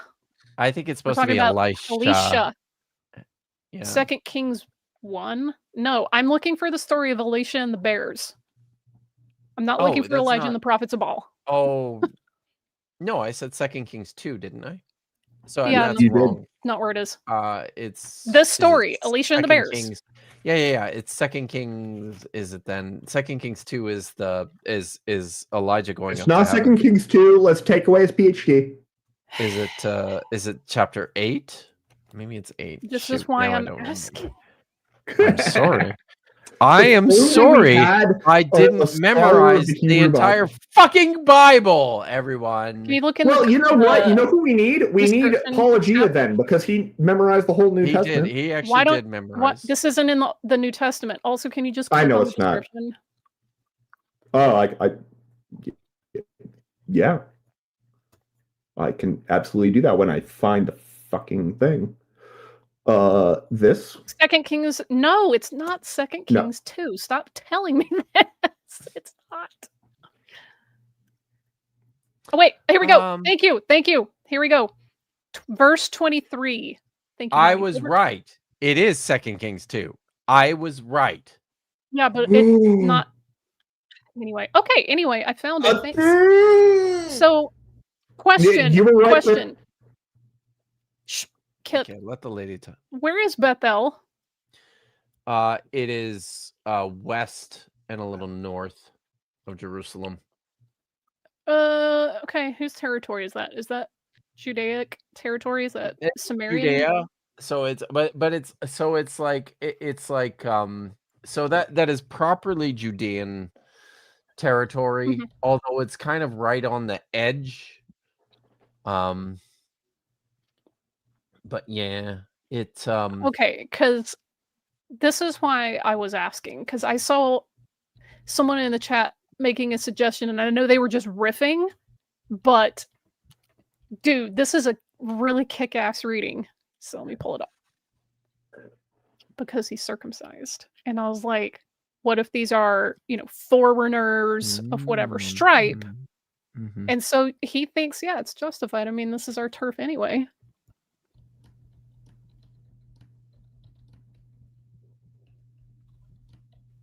Fair. I like this. And that's the thing. It just, Narim, Ketanim, little youths, 5 miles north. Thank you. But yeah, I like that reading as a potential, what are we gonna call it? Fanfic AU. I think that's clever.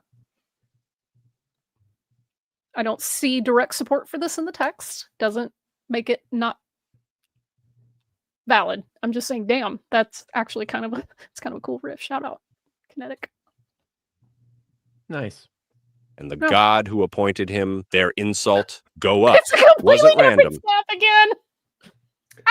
And he's got locks. He looks like he has a Maasai tunic on. There's a lot going on here. Also, God is an airbender. Like no. I think that's supposed to be Elijah. I think that's supposed to be Elijah in the sky there. That's consider the fact that Hashem is said to dwell within clouds and thunder and come up in storms and stuff. So it's not God. No, I'm it's just not. saying the guy history the topic totally said that Yahweh was a storm god. Right, but third dude from the left, his right hand is saying go up, right? Because that's what they're making fun of him and telling him to go up because that's what Elijah did. Elijah went up in a chariot. Yes. So I don't know. I think this is Elijah in the sky. Wait. Whose nose is covered up by his beard. Ale Kareach. Sorry. Ale. So like from the Ola going up. Yes. Further support for they're calling him a dickhead thing, also potentially taking a dunk on his virility, because what is it that men who don't Elijah's- have all yeah, the right. capabilities. Are you go up. saying? They're saying he can't get a boner.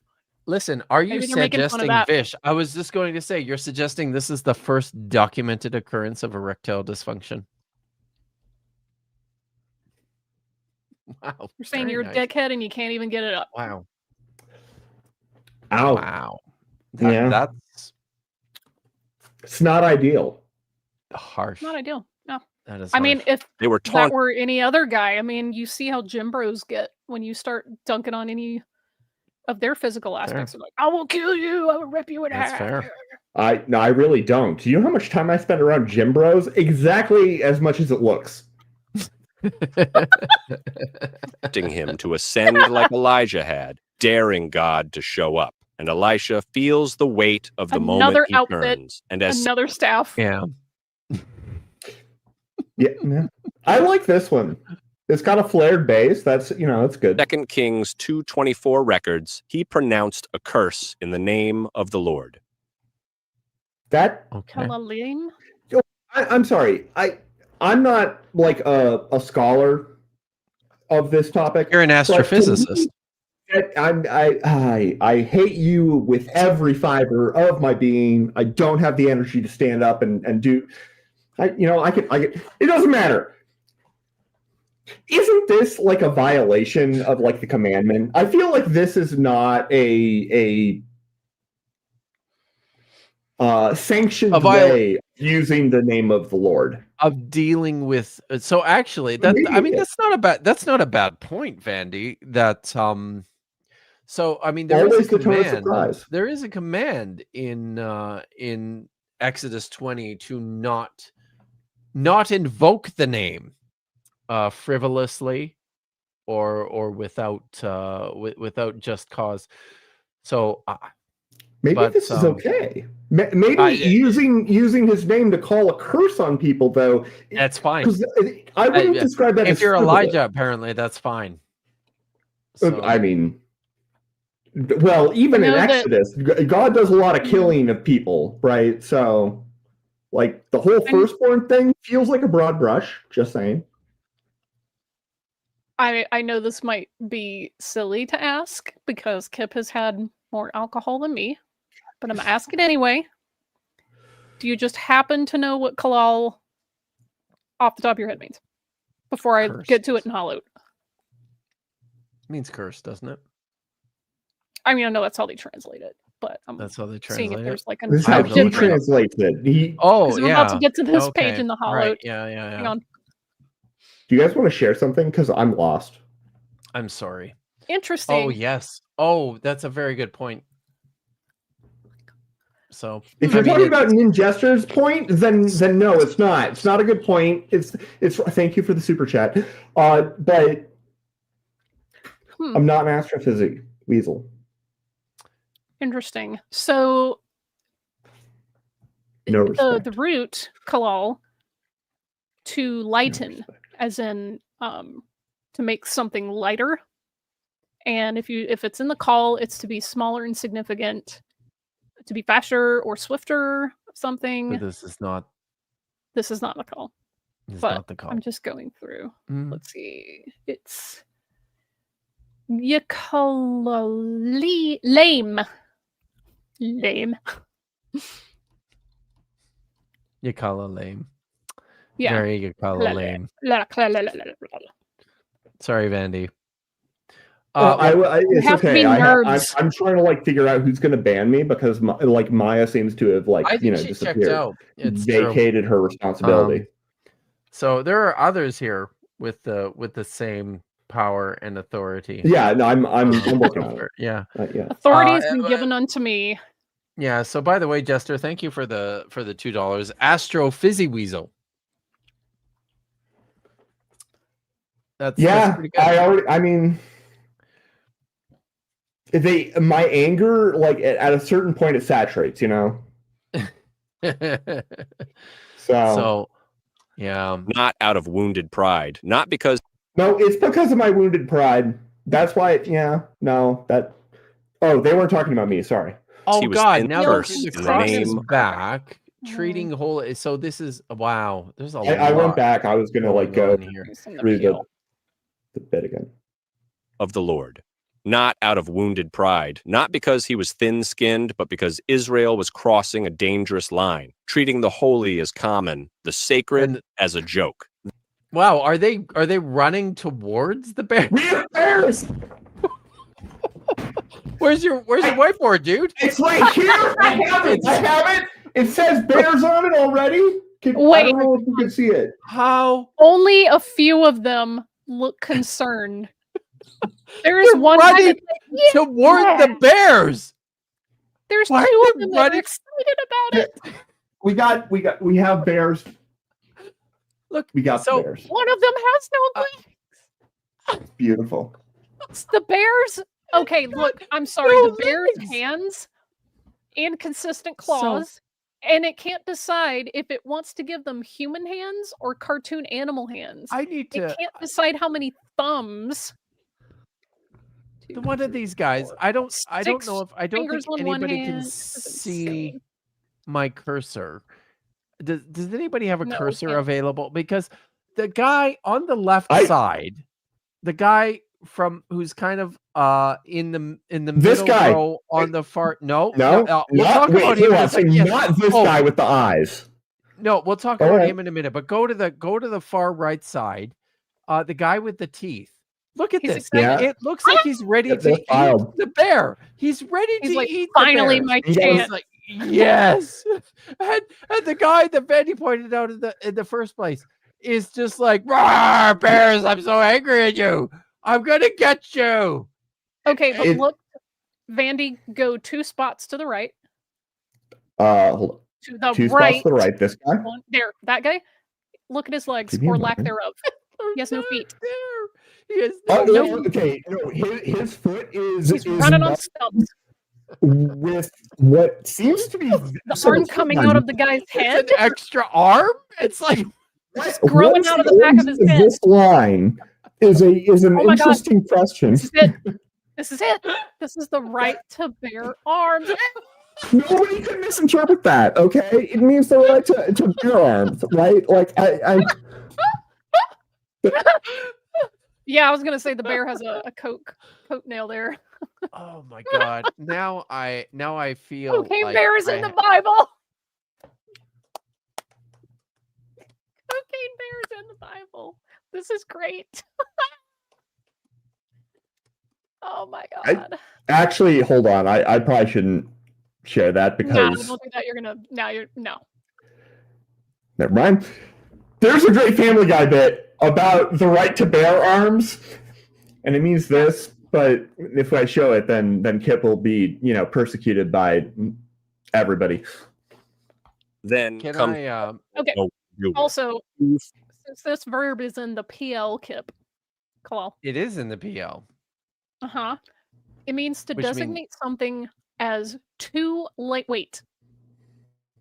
Like you're contemptible because yeah. you have not enough weight. Which is funny because these are little That's youths. true. Yeah. And he's that's just good. like, essentially, you ain't shit. I could blow you over with a stiff wind, right? So he turns around and is like, man, you ain't shit. And then he calls the bears.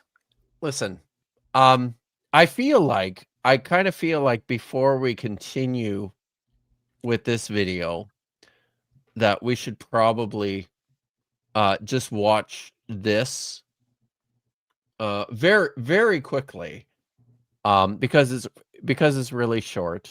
Okay. And I won't show the whole thing. It's just from this point forward here. Because I feel Elisha. that's a good look how bald he is. This is definitely not 100% not AI, by the way. So I'll just back this up a little bit.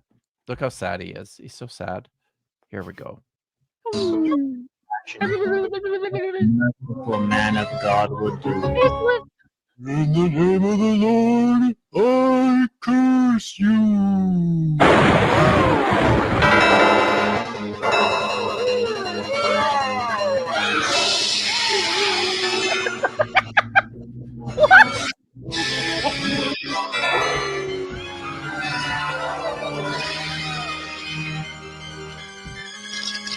Seriously. Wow. What just happened? Yeah, hang on, let me. This looks like a classic Flash animation. Yeah, kind of hit me in the. Yeah, right, right. feels. Except it was too varied. The classic, because it was made with the help of AI. The classic Flash animations are very consistent in what they look like. Like Charlie the Unicorn. Charlie, yeah, I was just gonna say yes. Exactly the same guy. Hello, Charlie. Get up, Charlie. It's a Neopterodon, Charlie. It's a Neopterodon. Neopterodon, Charlie. Oh my god, I love Charlie so much.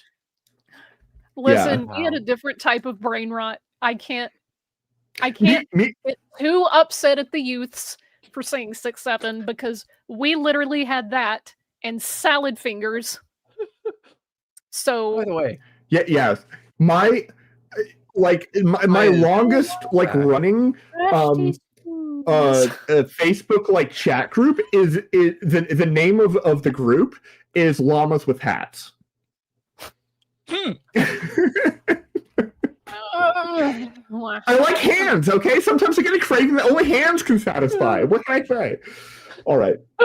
All right.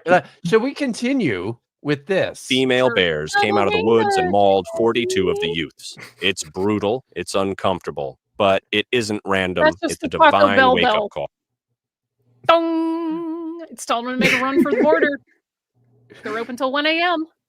And they now have Baja Blast High because that's where we peaked as a nation. Shut the fuck up, because we don't get the same stuff in this country that you guys get. Well, move to a place where they value freedom. I'm sorry. Sometimes I can't help myself, and I have to go for absurdity. Don't treat the things of God with contempt. We soften it in our minds, but Scripture doesn't. God defends his message. Wait. Okay. What is this picture? Again, this is a youngling. Staff, no clothes, young person, I don't know. But be a Jedi. Yeah, right? Exactly. This is a youngling Jedi that's practicing the thing, and they're going to have to put on the helmet and try and block the stuff that, honestly, if I were to color here. this in, the way that the poorly rendered cowl is drawn, I would paint that to look like Padme's little shrimp guards. So I have a question though. Pale orangey to the yeah. If Apology was here, he would know what I'm talking about. Okay, so listen, I have a question though. You would. God defends his messengers. Is this the defender? Who is this? What is this? He gave him midi-chlorians, okay? That's how he defends the messenger, because he gave him the Force with the little, because, George Lucas made that choice. Oh, yes. Sorry, I have to bring this up. Brandon Runyon points out that the now disgraced Egyptologist explains all these issues and more. They were covenant bearers. Covenant bearers. What the fuck is a covenant bearer? I'm pretty sure that's another word for Care Bear. Care Bear's care. Actually, exactly. We're talking about no. Vandy, I learned that covenant bears are the opposite of Care Bears. So there's no chest energy cannon. No, it's more like teeth energy cannon.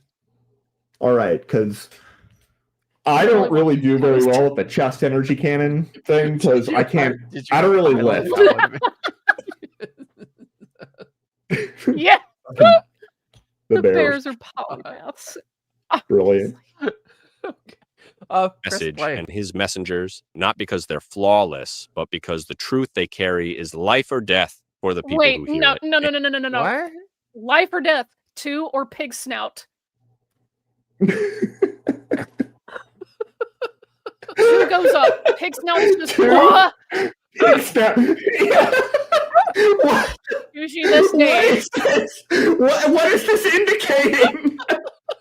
What is it? So the only part of this that I can possibly try and vaguely justify is that this is the world's worst skull. Oh my God. And like a skull here could make sense. No, I don't know how it would it's a make pig sense with snout. the two. Please.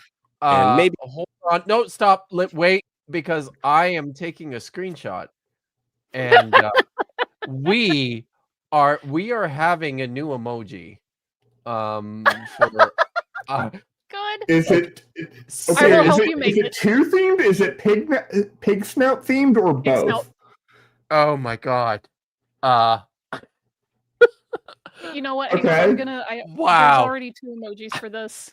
Let me go get them. Oh my God. It could Yeah, be it all could be an four. alien. You could have the arrow, you could have the 2, you could have the pig snout, and then you could have the exclamation point. I don't know. Like, do you want to like work in the fact that they're in these like cavernous like valleys of I don't know, squid ink or whatever? They're going into the holy Seriously, chat. bottomless pits. Do you guys want a No, t-shirt? this is definitely a set of testicles, right? Do we need a In t-shirt profile? of the of the 2 or pig snout? There you go. 'Cause I feel- Yes, we do. I feel It like we needs do. to have the text "Choose you this day, whom you." I can draw a pig Or, snout on my See, I shirt said right that now. for you today. I Life was- and death. choose Chat. you If you super chat $50, I will draw a pig snout on my chest, on my shirt. Yeah. Not your chest. I mean, I can I'm sure do it's it, fine. but then I have to like start taking out. Like, I don't know if you want to go that route algorithmically. Wow. This is taking a turn. Okay. Press play. You felt a glimpse of this too. That moment when someone mocks your faith, your conviction, your obedience, and something You know inside you knows No, this is You know no, what? stop. Listen. Before you go, Binatarianism Vish. confirmed. Yeah, there you go. But listen, they were not mocking his faith. Nope. They're mocking Just him his head. because he's a bald asshole. Yeah, That's they're not mocking his why. faith. They're mocking him. Yes. Yes. He's a That's it. dickhead Oh, who hey, can't Mark. get it up.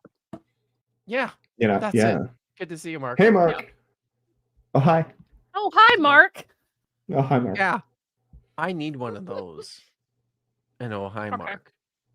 Yeah, Oh, right? Hi, Mark. isn't just about you. This story isn't here to scare us. It's here Wait. to When Some of them have no torsos. guys. Some of them don't have an entire arm. I guess they were mauled and got better. Sort of.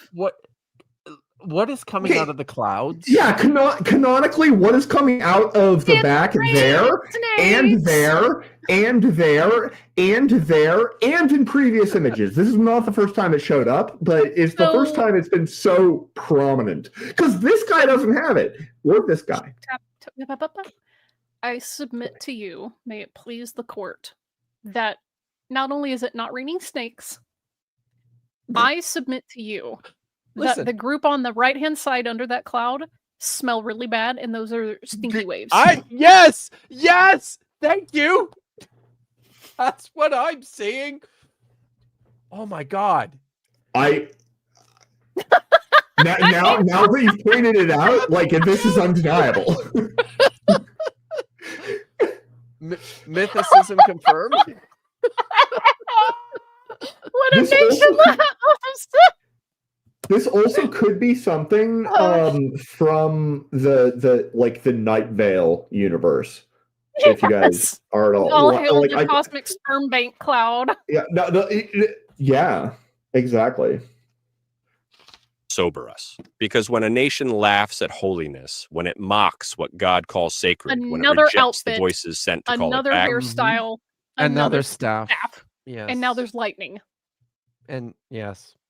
Instead of jizz. Yeah. But this is the most boring staff. It doesn't even have like any ornamentation at the end of it. It's just a stick. I don't know. Yeah. That's okay. Consequences It could be a cool follow. stick. The two she-bears remind us of a truth Got our culture. saved. That's two more bears. Have I missed any other bears? And look at you these were at two beautiful. before. friendly, holy bears that got So saved. we're definitely at 4, but I don't know if I missed any chat. These are the covenant bearers, guys. The covenant bearers. They made a covenant Remind by us. believing in Jesus. They did. Yes, Yeah. they did. Thank you, Holly says. It's There called desperately fashion. needs. God takes his word seriously. Yeah, just like the fashion of not having, anything below the mid torso. Okay, true. hang on. Jillian Wren says, I Obviously. want to go to the bear's baptism. Consider that every time a polar bear, a bear polar, for those of you in French land, Why would whenever you they go acknowledge that? ice hole diving, that is them baptizing. They're confirming publicly their testimony. But look at them, they're so cute. Mark reminds us that if you mock his baldness, there are bears that will kill you. No, time out. Mark, you guys have a lot of things. You don't have bears. Okay? That's You don't true. need That is bears. true. You've got a Of lot all of the other shit. things- Way more dangerous than bears. All the Bears are pretty things dangerous, though. that you are drawing out for murder, that is a curious choice. Yeah. But yeah, bears are a Yeah. okay, that's we fair. have They do drop have drop bears. I every like guide at like an outdoor, nature preserve that I went to in Australia, they all give me different definitions, but we're absolutely convinced they were real. So Yes. Yeah. Anyway. Those are the kinds of bears I would prefer, right? Which bears? And he calls us to do the same.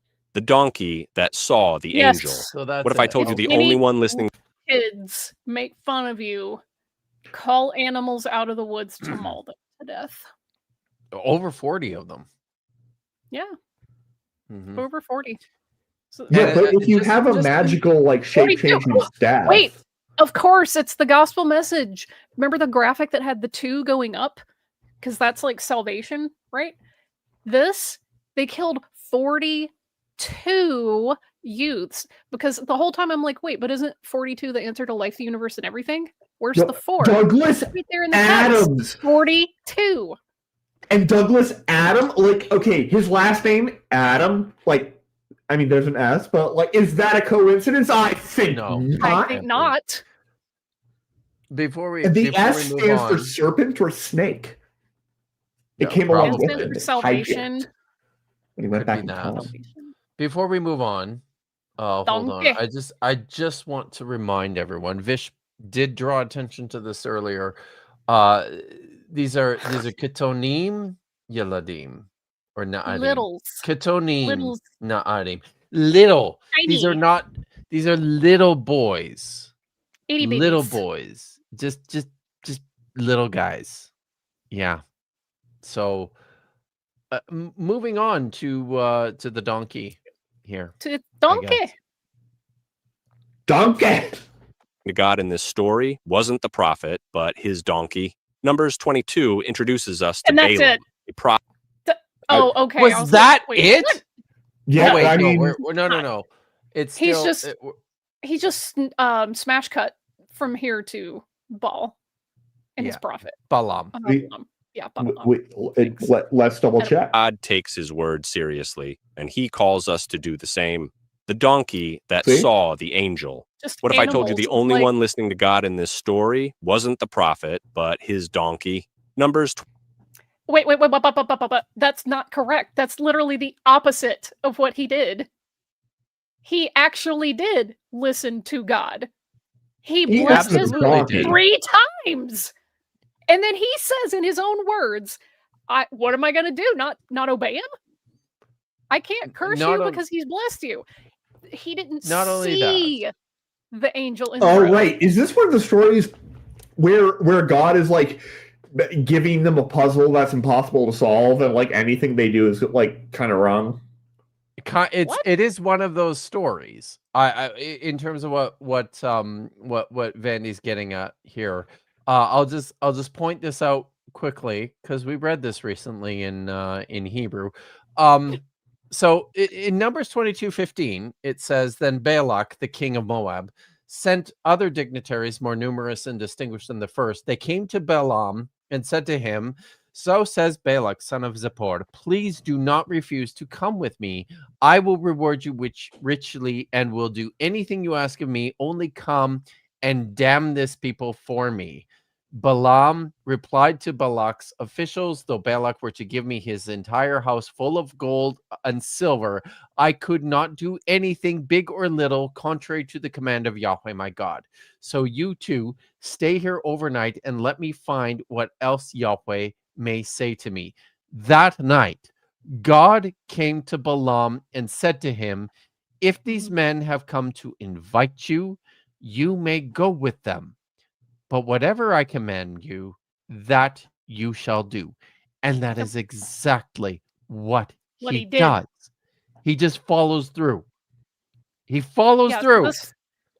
This guy literally just told a friggin' lie. That is exactly the opposite of what happened. Also, too, look at the scroll. The chat's going crazy about the scroll. The fact that it doesn't make it's got the extra flap. What is this extra flap? It's very bothersome. Yeah, it doesn't By work the in way, 3D space, but also God. Thank you very much. Waste of ink. Oh, Tapioca Weasel. Tapioca Weasel for giving another Looks like it went to membership. No Who after I said it earlier and they said No Way Yahweh in the chat, so I'm pretty sure No Way Yahweh is the canonical pronunciation. This is how we say it on this channel. Yeah. I like how Vish says it. That's fair. All right. 22 introduces us to Balaam, a prophet for hire with a reputation for you have to open up the bag sphincter to let the money in. If you got an entire bag full of those heavy ass gold dollar coins that everyone hates, I would have that look on my face too. How am I supposed to carry this? Who's going to take dollar coins? I can't use them in vending machines. I can't use them a bag that large. I would take. I would absolutely take the ones that are just $1 gold coins. Yeah. A bag this large relative to him, not relative to these fake non-dollar coins, but relative to the size of his leg. You could fit a few $100s in there. I would absolutely take a bag of, and where would I go? I'd go to the bank. Cuneiform is asking, why does Balaam have this god? He's Moabite. Because he was actually a regional prophet for hire. He's spoken of. No, Balaam's not Moabite. Extra. No, he's but the. He's just. It doesn't tell us where he's from. He's known in outside sources from like contemporary sources, which is pretty badass. Because it is. He was a famous regional prophet for hire. Yeah. Yes. So cool. And the place in which the Deir Allah inscription was discovered, I don't believe it's territorially Moab either. I'm pretty sure it's just the Transjordan. It's part of like Northern Kingdom territory. The Transjordan, the home of Bitcoin. Son of Beor in Pethor, which is by the Euphrates. Yeah. Hearing from God, but a heart that could still be swayed by a good in the paycheck. Land of his kinsfolk. Where's Pethor? I mean, I know. Are you reading about Balaam? Balaam.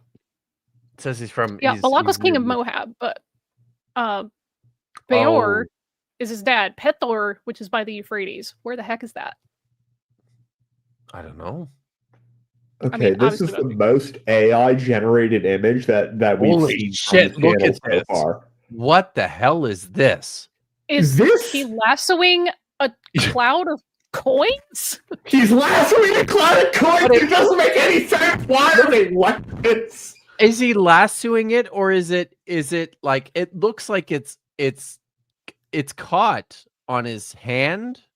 Like I don't. It doesn't look like he's holding. No, his hand is literally in like an undefined mass of little bumps because they were like, okay, this doesn't really make sense with the thing that he's holding, so we're going to add like another rendering of it, but they didn't delete the old one. They just put it on top, and they did that 8 more times. And so now we have this big cancerous black lump that is holding 3 different, and the number 3 doesn't really make sense here. 3 different like bits of the string going out and around, and they are wrapping around, as Vish has so helpfully pointed out, a cloud of coins.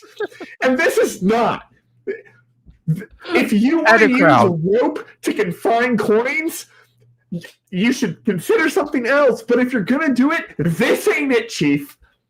This ain't it. Wow.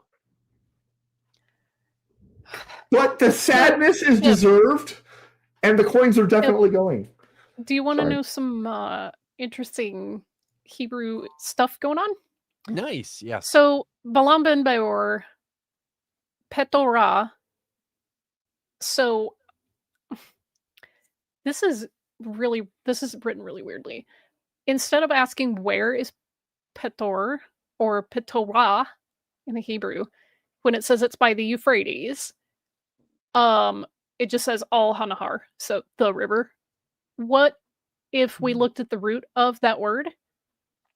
It turns out that it means it comes from patar, to like interpret dreams or be in a dream state. That makes sense. So that they're saying like there may be a reference to like his trade. So they found him in meditation, or they found him in a dream state by the river Euphrates, or upon the river Euphrates, so whatever. Or, I mean, yes, I like that. Or because this story is like obviously just made up and based on this actual guy who lived in the Transjordan, right? Yeah. It sort of seems like it could also just be a nod to this fabled place out there by the Euphrates, out there somewhere, where which brings to mind just the interpretation of dreams. He lives in the dream place by the Euphrates. Okay. Oh, thank you, Lil. I also love the ghost shirt. You got your tickets for the local show, right? No, but I sent you the pre-sale link so that you would get the best price and the best seats before they sell out. I know. But it's been, and I sent it to my brother because I thought, well, we should go. My brother and I, and he there was a teacher strike in Alberta the last month, and it was super stressful for him. And yes, I am an excusagist. I am. Yeah. I'm very good at it. So I was muted, but I wanted to say that we are proud people to the excusagist thing. Yeah. This is interesting. I know Petra was so close to it. Yeah, it's in Jordan. That's literally next door. It's literally across. It's on the other side. Yeah. The other river. Okay. Press play. King of Moab begs him to curse Israel. Okay, also, none of us mentioned the crown. There is a crown. So this is the lasso's floating cloud of coins might be the king of Moab that they are begging to not go, which also we didn't mention. There's so much we didn't mention, chat. We don't have time. Man, if I had Doctor Strange's actual powers, I would open a sparkle circle, reach through to your microphone settings, and turn the freaking clipping down. Because it is, wow. It sounds like one of those TikTok boosted videos where they have the guy just suddenly like redlining his mic. I would turn it down like 2 notches. Gain, thank you, Big Cores. I'm high. My edible kicked in. That's fair. Words aren't happening. Gain. It's good to see you, Kelly. It's very late for you, but glad you're here. Okay, so Tapioca Weasel, obviously this is holy money.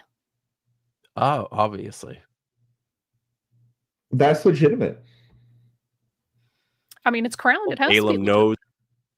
Sorry. What happened? Oh, there we go. Only legitimate kings and rulers get crowned. So obviously. What happened, Kip, is when I start the video, but then somebody immediately adds like another comment, and I try and pause it, it does a double click thing, and it.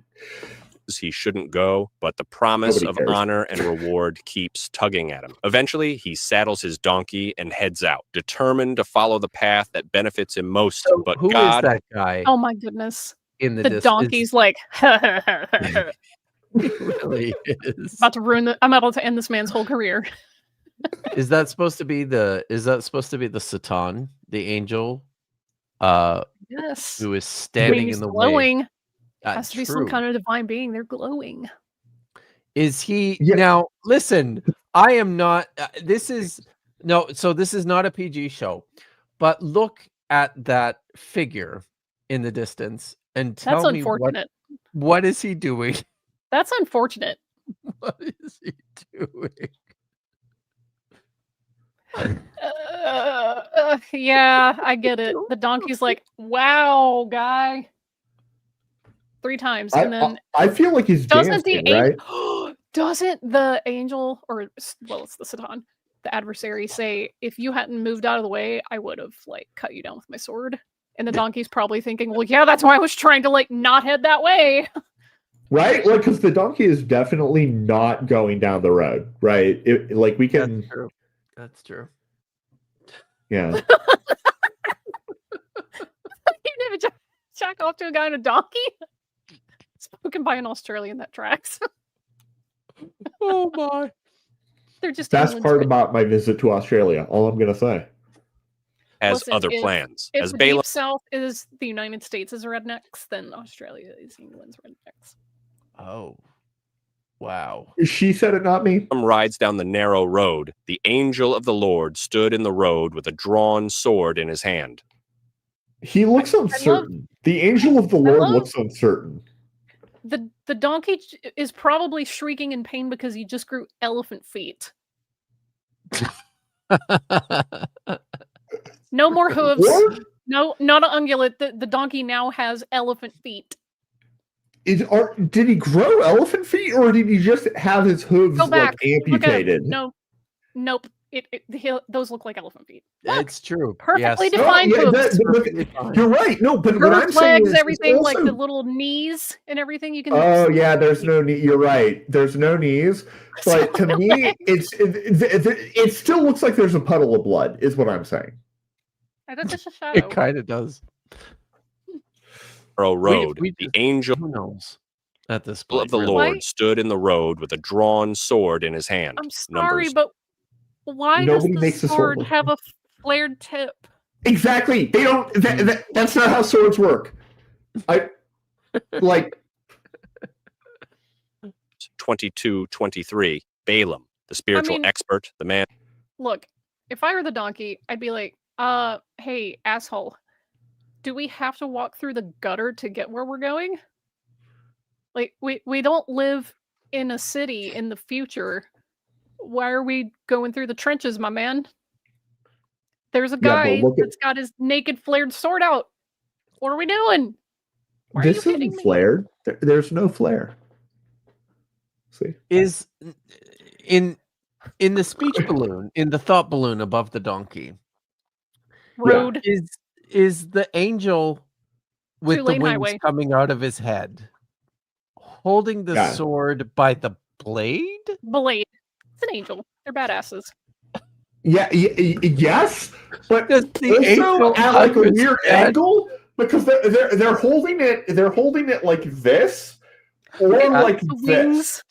The wings coming out of its head. Coming out of the Which is, again. So the donkey's like, I am on some drugs. Listen. Yeah, dude, this donkey, it's not even looking at his eyes. It's looking like if you follow the line here, It goes above, just like not a lot above, but like just barely above, like right up there. And that's because this donkey is wasted, yo. I just want to remind everyone that when we started this video, Venom, you were, and he did tell us that this, he appreciates it in videos like this when AI is used to a point or to a point, right? Yeah. Listen, I was not expecting this. I really wasn't. Also, I gotta say, I'll still stand by the fact that this is not the worst AI I've ever seen. We cover videos with fair. That's fair. The donkey is high off of its ass.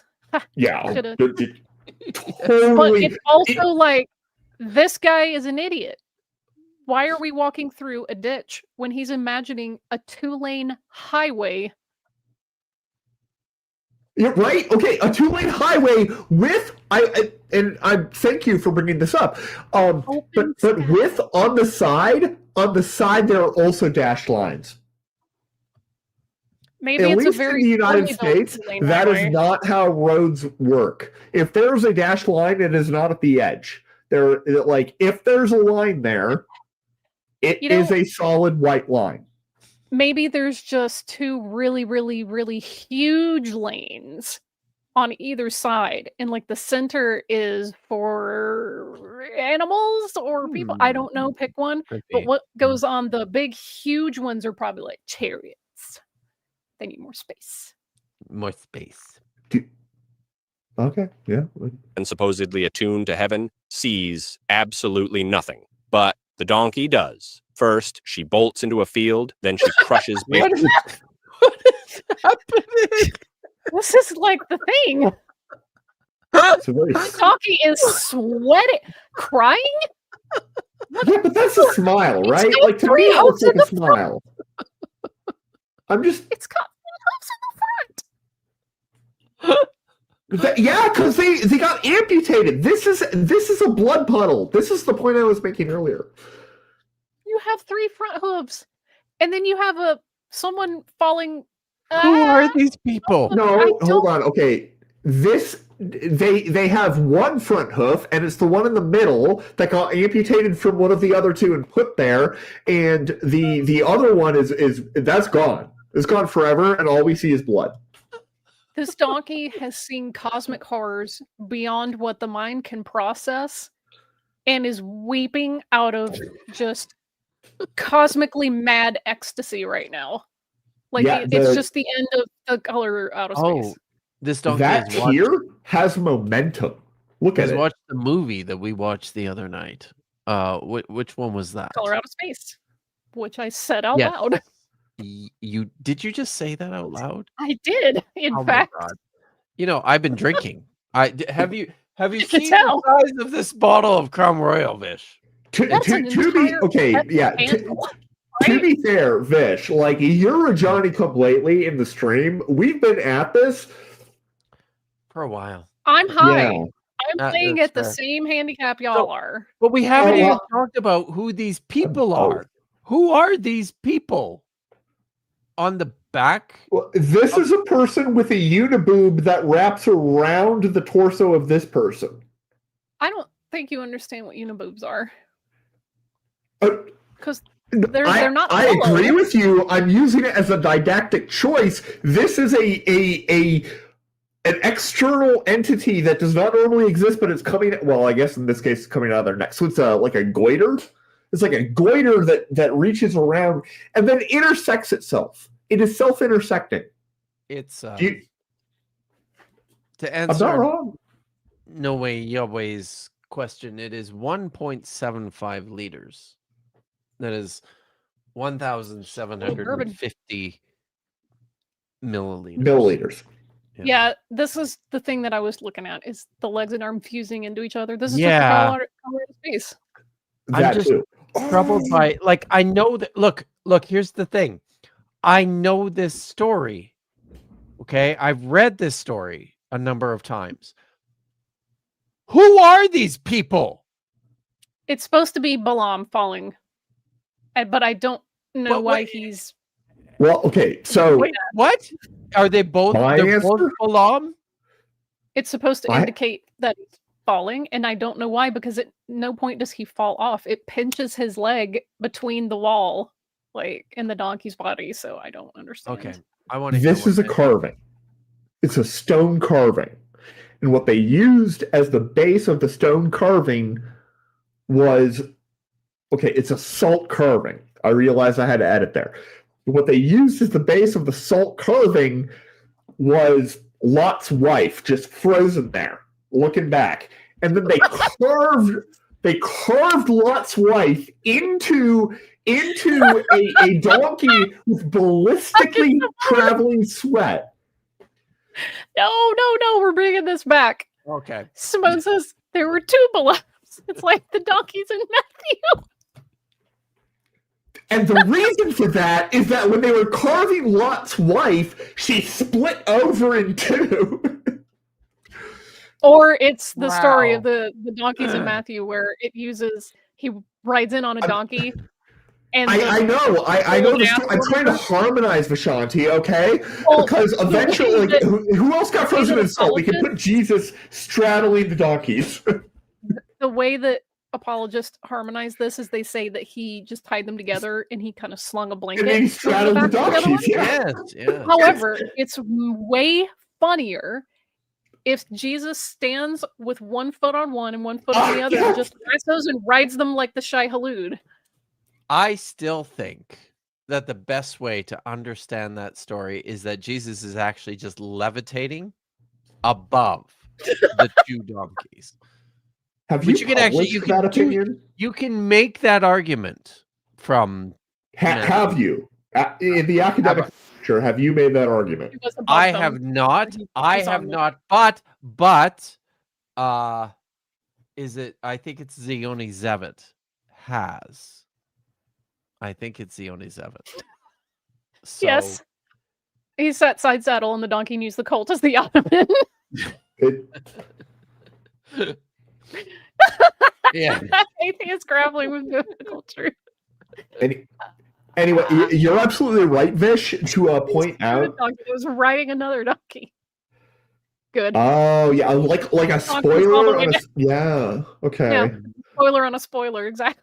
Exactly. But so what we have here is we have a leg that has turned into an independent, sentient, sapient being. Because this is the person, and then this is their leg, and I'm assuming that because they only have one arm, and then they have what I described, perhaps incorrectly, as a uniboob against that raptor. Yeah, stone wall. Finally, she collapses under him in the middle of the road, trembling, exhausted. She just. I mean, I don't know what to say about this, but also, I guess it was the third time, so. First of all, fucking that dog. What is he doing? Is he fucking that dog? First of all, dude, the donkey knees don't work that way. Okay, not with that attitude. That's not the direction that they bend. Two, they don't have human elbows. Okay. I feel like you need a broader. Is Bro standing there flabbergasted while his friend fucks a donkey? Who seems to I'm pretty sure Bro, again, if we follow the eyes, I think Bro is looking at the golden duck. He is looking at the golden duck. That is true. Right? Like if we follow the eyes, we got the eyes here, and we follow them, and golden duck. It just right perceived the fourth dimension. It's like I'm a flat. Please don't make me talk about dimensions. 3D world. Is this the third time? Third time. Exhausted, literally trying to save her master from an unseen death. 3 interruptions. 3 divine warnings. And Balaam responds the way many of Well, that's us do when something not how disrupts our legs work. Well, yeah, but that's because he was beating the donkey. He made the legs work that way. Okay, that's horrific. Yeah, it is, but because he's beating the donkey. He's beating the protection, you see? Yes, I don't want to watch agenda, that. Keep going. he explodes in anger and beats the very creature acting as God's protection. Then comes one of the strangest and most beautiful The moments. donkey opens its mouth and hits him with an energy beam. This is listen, this is it. It's the lights inside of the dead lights. Yes, the dead The lights. donkey opens its mouth and it's the the dead I'm a firing my laser. Yes. This is like the donkey was just charging up its anime attack. You know.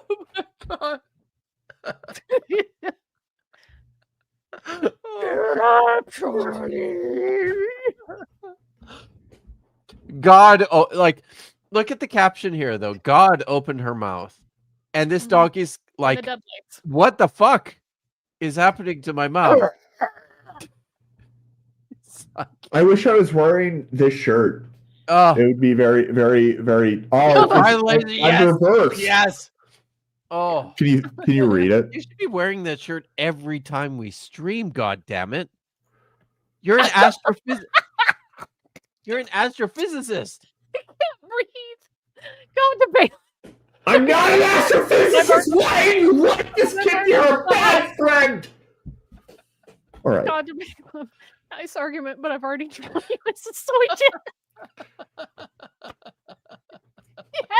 Yeah, that. This is Yeah. the kind of humor. This is yes, good. Amazing. Wow. See, I don't understand people who don't like reading the Bible because this is fun as hell. Yes. I don't know how to read. Hi. Wait, in Scripture. Then years old, you're on never page fucking learned how to read. 300 something of my book. Yeah, but I mean, okay, I don't know how to read like proper words, but like baby talk is doable. Oh my god. That was a Vine reference. I remember the kid's name. I think it's like Jordan. It's like, hi, my name's Jordan, 19 years old, never fucking learned how to read. That's not like okay, but like fully serious, that's horrifying. Like existentially horrifying. It gets worse. The Lord opened the donkey's mouth. No. I don't have the bandwidth. Numbers 22:28. And It she looks like speaks, correct. "What have I done?" Kind of done. What have I done? With a very pleasant face. As if this is bro. Done to make like, you beat me. What? And I didn't do anything. Balaam, so blinded I by know. frustration. I know what the donkey's thinking. Oh boy. Do tell. I'm gonna eat this man later. And if you know, you know, because horses sometimes consume flesh. Cows apparently do too, like occasionally. Like they'll So do just deer. randomly like if there's Well, like a baby chicken wandering by, they'll be like, yeah. Isn't They that will I have consume heard? flesh. Isn't that where mad cow's disease? Well, no, it's I can because believe it. it's what is it, bovine encephalopathy or something like that. Mhm. The cows that had it, it's common practice to, well, apparently recycle the cows that they didn't turn into sellable meat, and Ooh. it got mixed And in they with feed feed. it to the And so they God. were not Yeah. intentionally That- eating. Oh, That doesn't really solve the problem though. Like it has to be introduced into the cow ecosystem somehow. Yeah, but it's feeding cow brains of infected cows, so like they're not killing where other the- cows where to did devour those them cow- or the- anything. But like It's- where did those cows get it infected from? Those animals, Right. Big Yeah. Cores makes a good point that most animals will take any opportunity to obtain some protein. So, Well, look yeah, at this I horse. mean, yeah. That's how Sorry, instincts horse. work. This donkey's thinking, I'm gonna braise this motherfucker. Yeah, honestly though, like the only good part of this guy is the head, right? The only good part is the head, possibly the hands, if he's got a craving that only hands can satisfy. But it's Yeah, mostly the head. also prions. That's what Creons are horrifying. I've played enough Yeah, they Plague Inc. to know that. answers her as if talking donkeys were completely normal. It's only after this surreal conversation that the Lord opened Balaam's eyes and he saw the angel of the Lord standing in the road, Numbers 22:31. All right. With sword raised, ready to strike. Suddenly everything becomes clear. The donkey has Much gone better fully insane. mood. The donkey The donkey's freaking out. This guy has like the splooge emoji. No donkey was meant to perceive the things that this donkey has seen on this day. It's true. And it is just weeping from insane ecstatic, like insane ecstasy. Yep. Yeah. It like the ecstasy is like wrapped around full tilt and like gone through the this isn't fun anymore, it's horrible, and then it loops around again because I think that's how LSD works. That's what I see. And the donkey's like, you really do love me. I wasn't just Wait, hold on. So hold on. Did the guy proposing hire the angel? It's officiating. He's officiating. Yes, this is the official angel, right?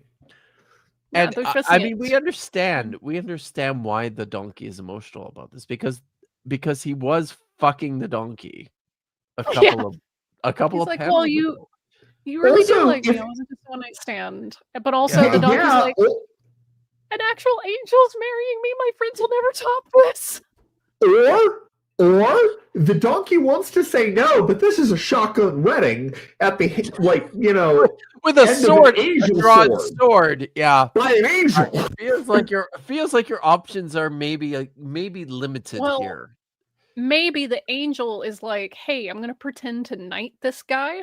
Then I'm just gonna cut his head off, and the donkey's like, this is the best revenge I could ever think of. Okay, but yeah. That could be, but I don't think the donkey would know that unless they like worked it out beforehand. Let's see if it results. It won't. Angel, it won't, Chad. Angel just means messenger, and cherubim and seraphim don't like seraphim have wings, but cherubim I don't think they have wings. Also, you missed one. And Ophanim, don't they have wings, or is it just wheel? They're just. I think wheels. people draw them wrong. But also, actually, you don't have to put the S there because the IM makes it plural already. But I think so. I don't know. I mean, the cherubim. Like, here's the problem, right? Like, none of these things are ever. The cherubim, at least, are not like we draw from iconography from the period, and but like there are cherubim that are winged like. That's what when I think of because I think of cherub, like the word you guys are using, I think of cherub. You're thinking a little baby. That is the worst way of pronouncing it I can imagine, I'm sure. But that's like a little baby with the wings, isn't it? That's just medieval art. It wasn't. Yeah, it's not exactly. But like I'm telling you, like where ignorant ass people. This guy. Well, I mean, look, that's just the thing until you learn history or just go, I wonder why they look that way. I don't blame people for not. If only I had a history friend who knew how to write a book. If only you did. And you know what? You get the I schooled. Where is it?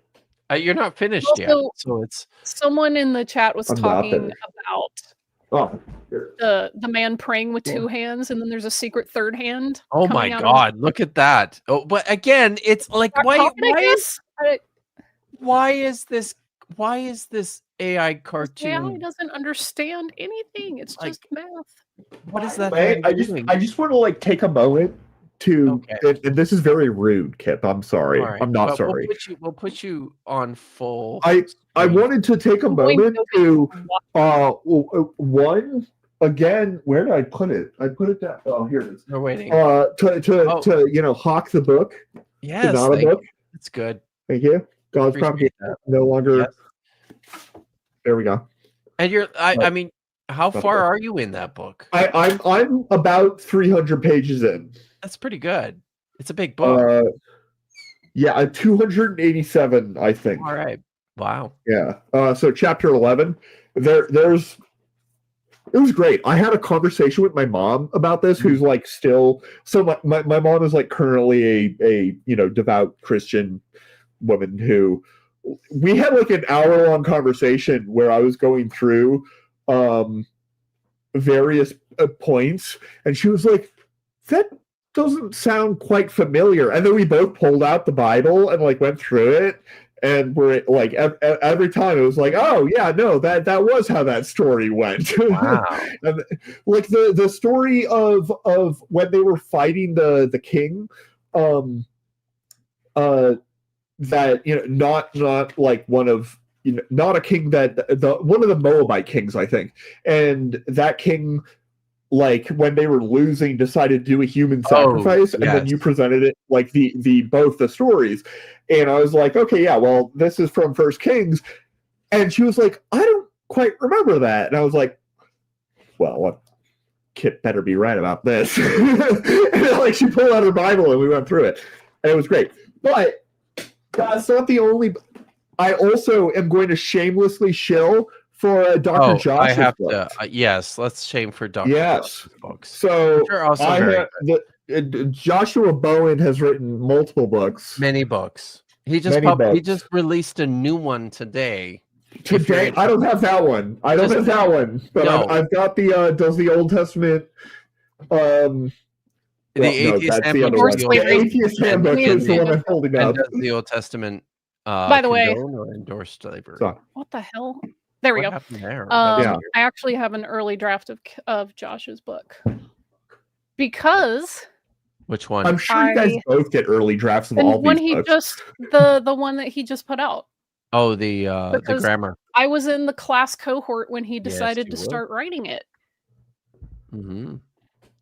I told him this frequently, and some other students kind of agreed, but I said, Josh, I am very glad that you're offering this class. It's very useful, but nobody learns a language out of a graduate level grammar. We learn language by k, a, t, and then you see a little cartoon of a cat and you go, cat. Yeah. And then you repeat stuff and you sing songs like Twinkle Twinkle Little Star, the ABC song. You do those little things.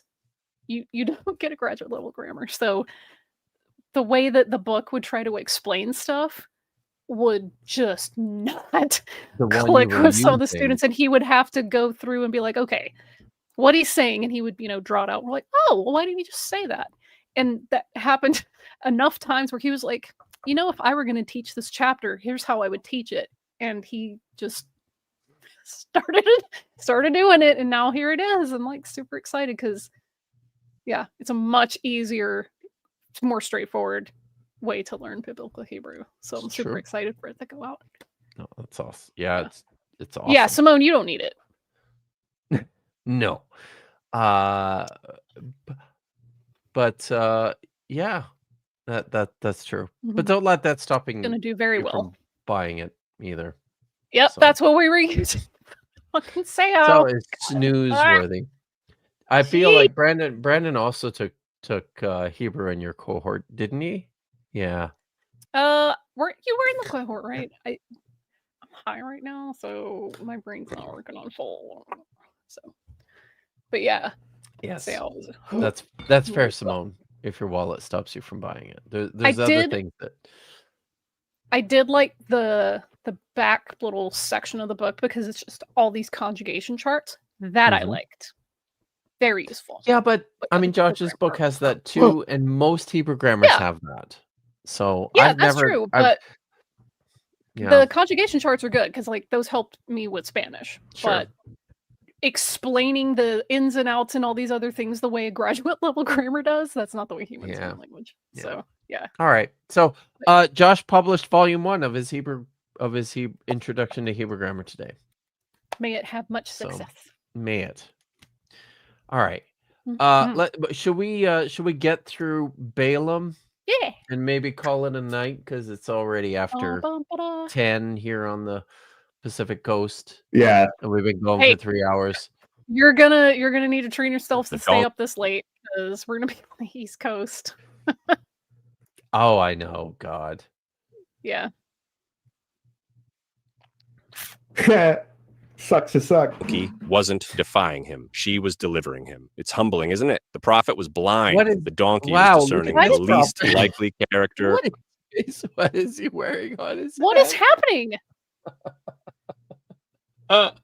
Okay, well, so this is like a bad quasi samurai, quasi ninja entity. That's what I thought.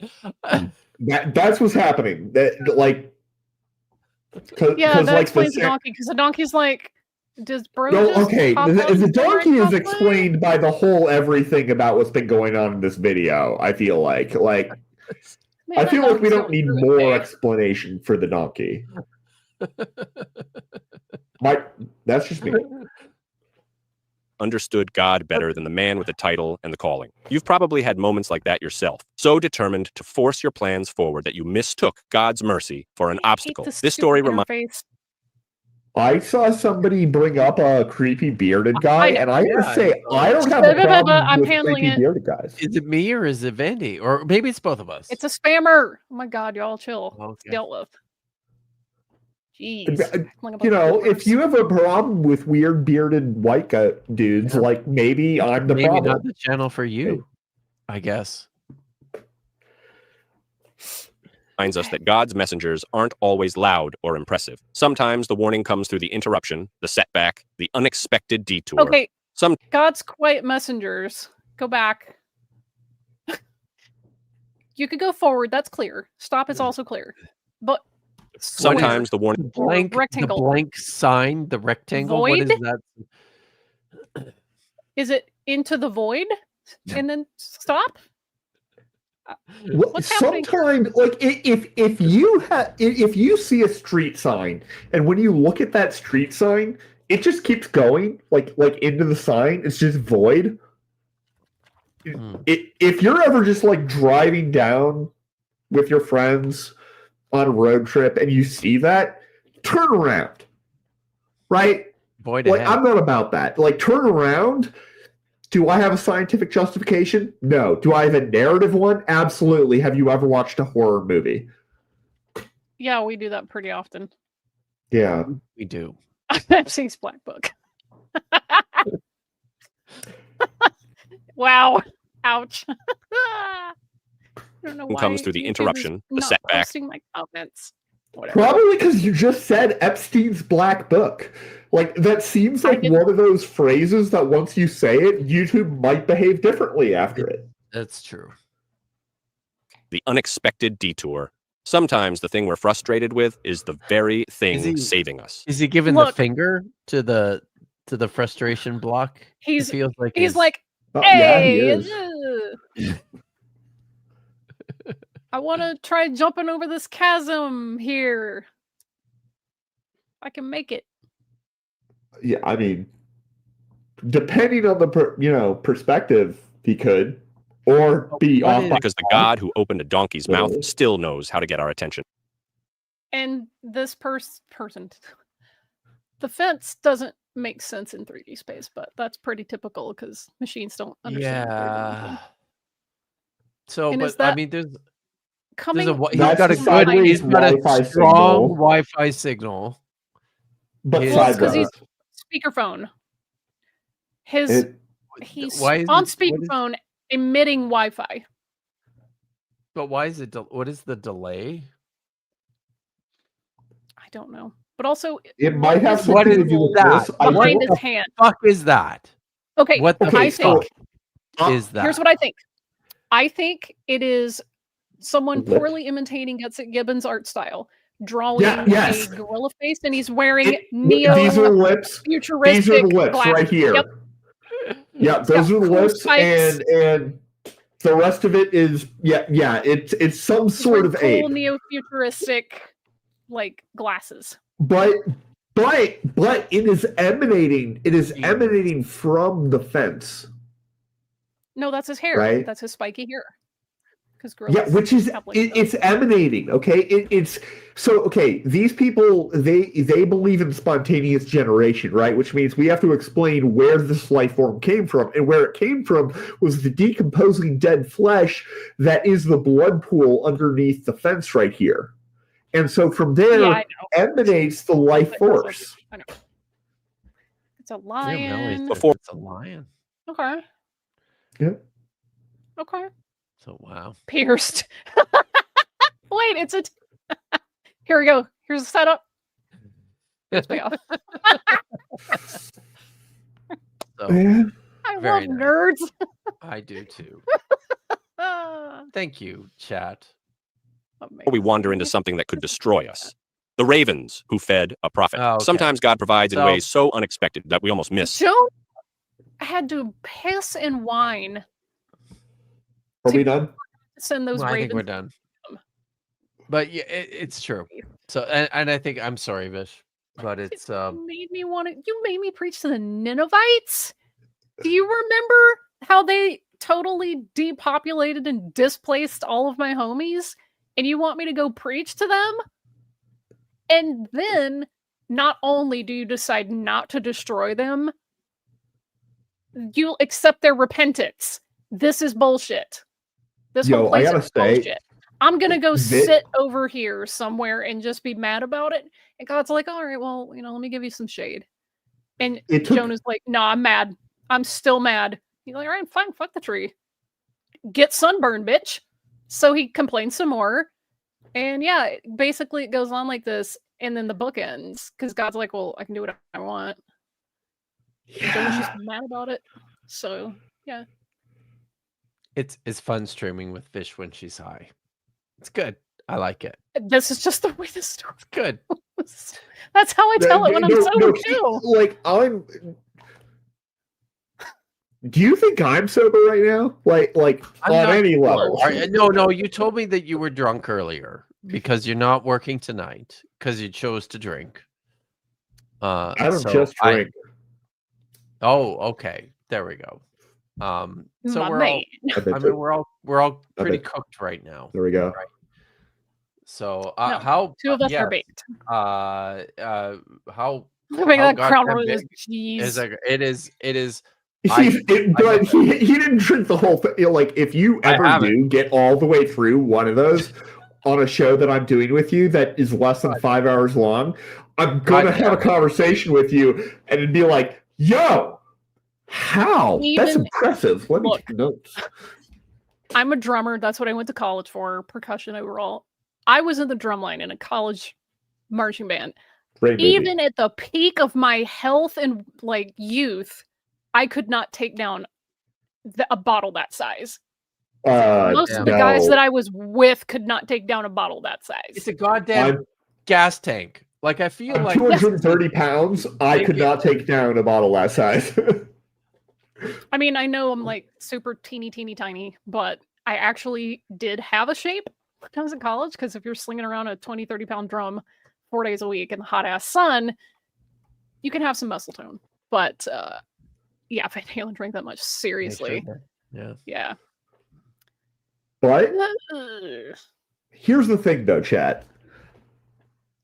If you ever need to like judge somebody's like mental health state, you should look at how well they present themselves, like overall grooming, and Kip does okay compared to other people on the panel. You look great, Fish. I'm talking about me.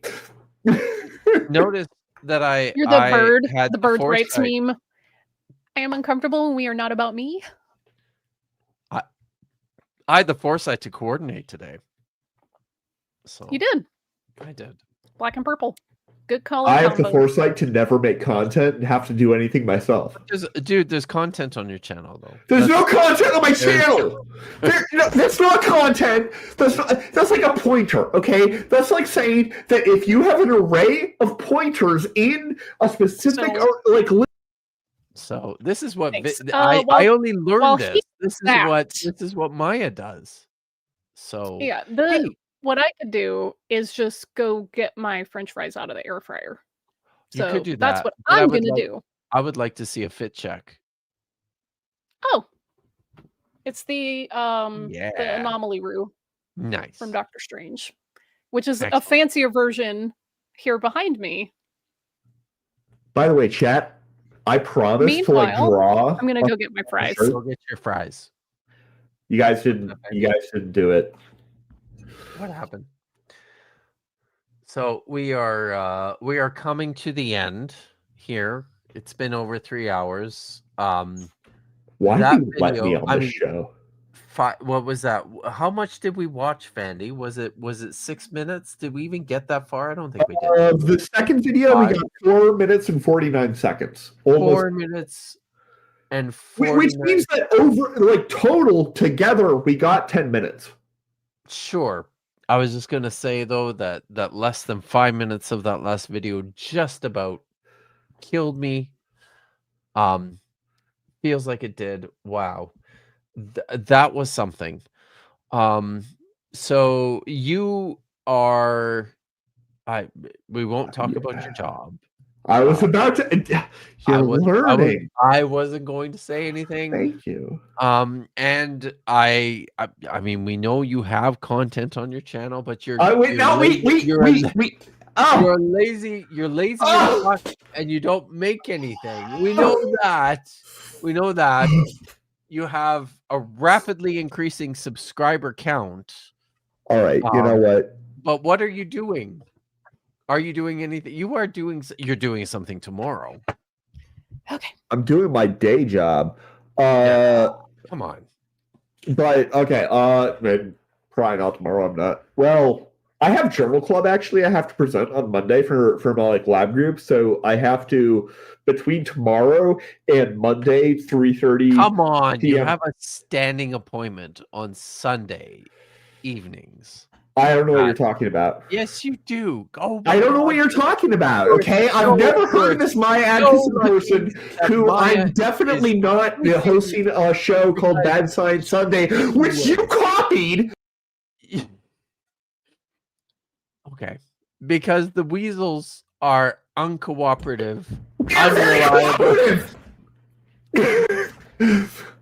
I shilled your book like 8 times, and also I'm not an astro. I mean, I am an astro. I don't know what the right answer is. Chat, help me. This is what gaslighting does, and it's effective. So be sure to tune in to see more of the Weasels tomorrow night at 5:30 Pacific, 8:30 Eastern, 6:30. What is that? That's Mountain Time, I think. So the Weasel has gained a round number of subscribers. I now have 85. Wow, look at that.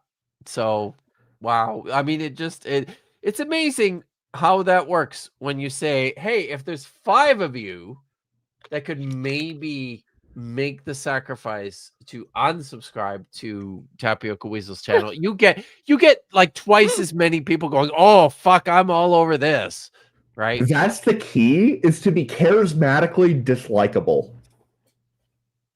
And Jester reminds us that you are an Astrophysi Weasel. And I would like to remind Jester to go play in traffic. So, oh, wow. Yes. So, anyways, everybody go and watch the Weasels over at Bad Science Sunday tomorrow night. Who's on your chat? Who's on? Oh, it's Nick. Nick Suter from In Time is on the channel. We're covering Bedell. It's dude, there's something for everything. Okay, really right? If you enjoyed this, you're gonna have a fucking riot tomorrow night. He has the most like completely divorced from reality ideas of international relations and everything. Really, it's delightful. Yeah, it is. It really is. Nice, awesome. All right, Mitch. What's going on? I mean, I guess it's yeah. I guess nothing until after SBL.